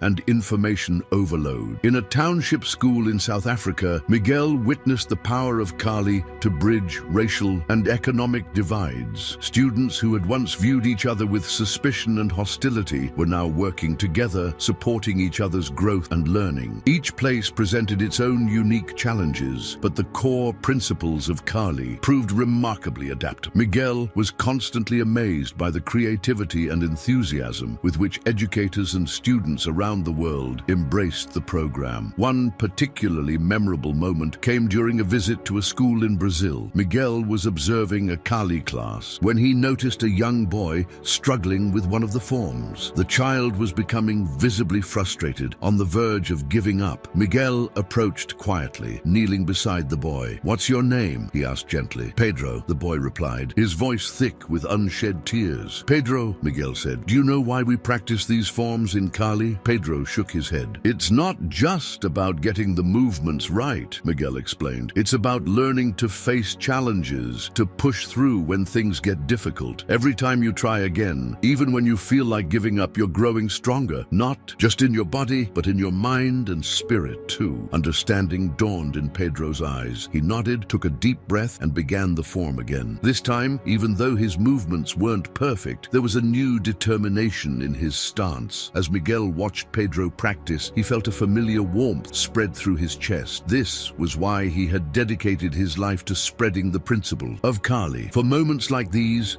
for lives transformed, the global implementation of the Kali Education Initiative wasn't without its challenges. In some countries, there was resistance from conservative elements who viewed the program as a threat to traditional values. In others, resource constraints made full implementation difficult. But for every obstacle, there was a breakthrough. For every setback, a triumph. Miguel watched with pride as a global community of Kali educators and students began to form, sharing ideas and supporting each other across borders and cultures. One day, as Miguel was reviewing reports from Kali programs around the world, he received an unexpected video call. It was from Sarah, his old friend from Westridge, now retired, but still actively involved in the Kali community. "Miguel," she exclaimed as her face appeared on the screen, "I hope I'm not interrupting anything important." Miguel smiled warmly at his old friend. "Never too busy for you, Sarah. What's on your mind?" Sarah's expression grew serious. "I've been thinking, Miguel. We've achieved so much with the Kali program, but there's still one area we haven't fully addressed." Miguel leaned forward, intrigued. "What's that?" "Adult education," Sarah replied. "We focused so much on schools and young people, but what about adults who never had the chance to learn these principles? People struggling with conflict in their workplaces, in their communities, in their families." Miguel sat back, considering Sarah's words. She was right, of course. They had always seen Kali as primarily a tool for youth education, but its principles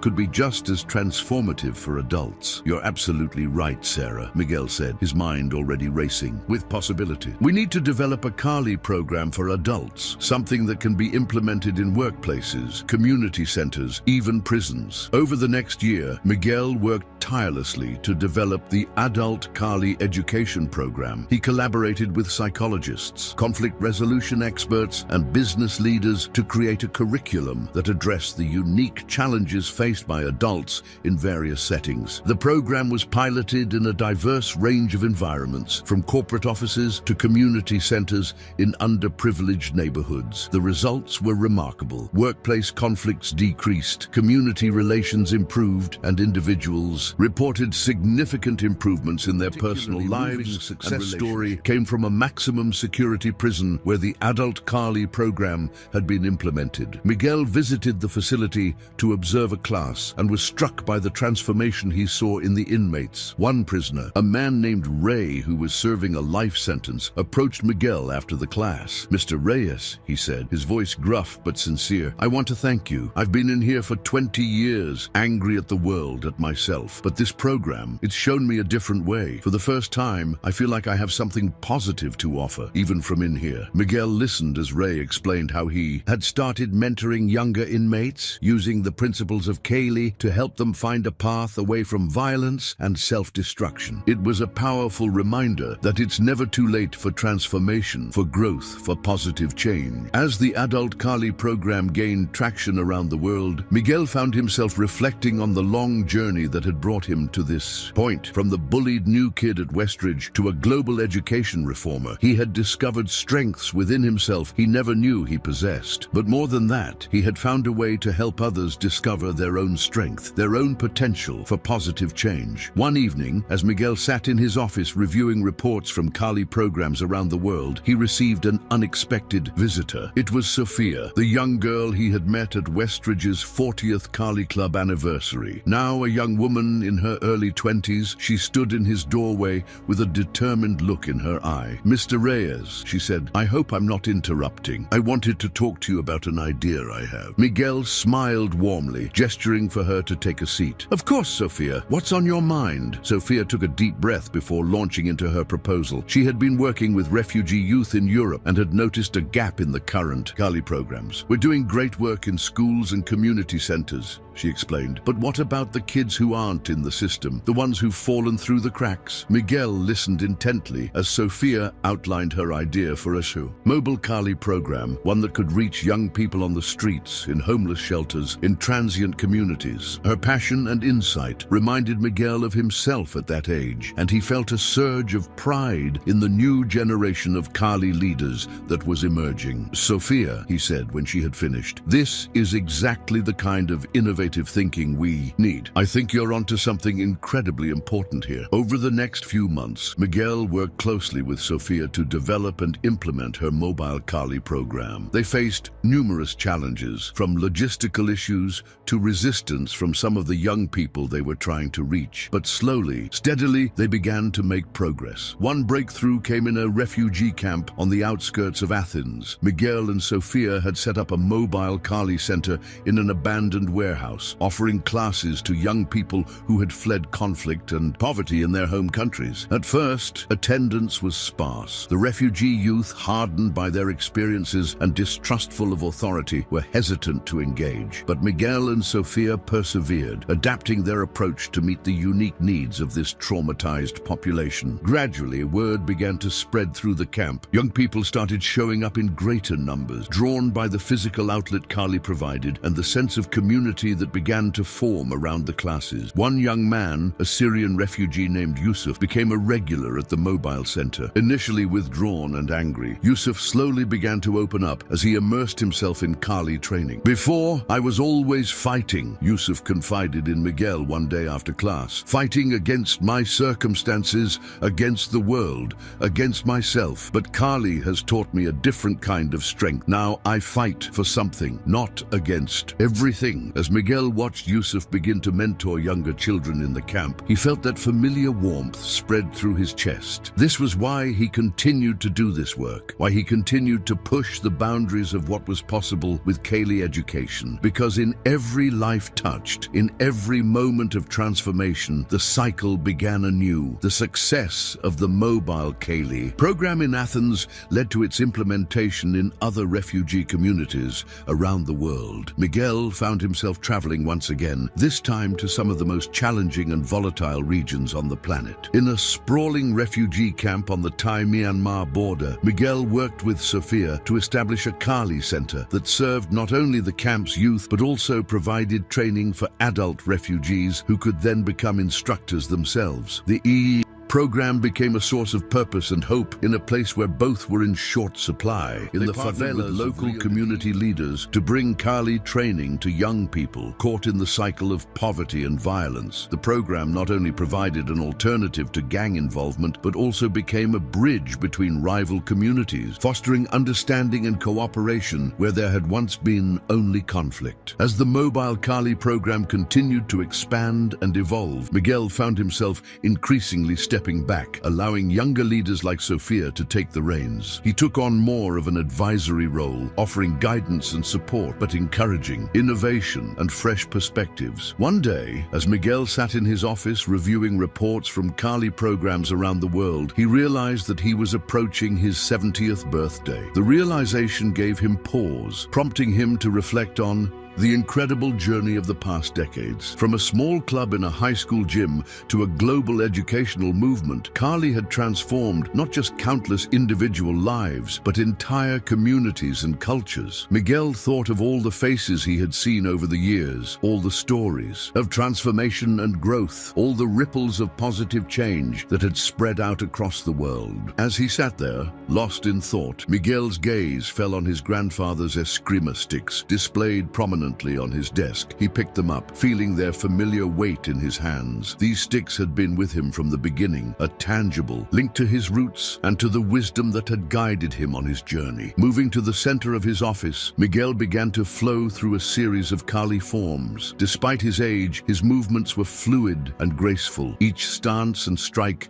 imbued with decades of practice and purpose. As he moved, Miguel felt a profound sense of gratitude wash over him. Gratitude for his grandfather who had first introduced him to Kaylee, for Sarah and Jake and all the friends who had supported him along the way, for the countless students and teachers who had embraced Kaylee and made it their own. Completing the form, Miguel returned the Eskrima sticks to their place of honor on his desk. As he did so, he noticed a small photo frame he kept there, containing a picture from his early days at Westridge. In it, a young Miguel stood with the original Kali Club members, their faces shining with hope and determination. Looking at that photo, Miguel was struck by how far he had come, how much had changed, yet the core of who he was, the principles that had guided him, remained the same. The quiet Filipino kid who had once felt so out of place had found not just his voice, but a universal language of respect, discipline, and empowerment. As Miguel prepared to leave his office that evening, he felt a renewed sense of purpose. Yes, he was getting older, and yes, he was gradually passing the torch to a new generation of Kali leaders. But there was still work to be done, still lives to touch, still positive changes to create. The journey wasn't over. In many ways, it was just beginning, and Miguel was ready for whatever challenges and opportunities lay ahead, armed with the wisdom of Kali, the strength of his experiences, and the unwavering belief in the power of positive change. Tomorrow would bring new challenges, new opportunities for growth, but Miguel knew he would face them as he always had, one step, one student, one moment of transformation at a time. The world was waiting, and there was still so much work to be done, so many lives to touch, so much positive change to create, and he was ready for all of it, his spirit as strong and resilient as ever, guided by the timeless principles of Kali and the unshakable belief in the potential for good in every human being.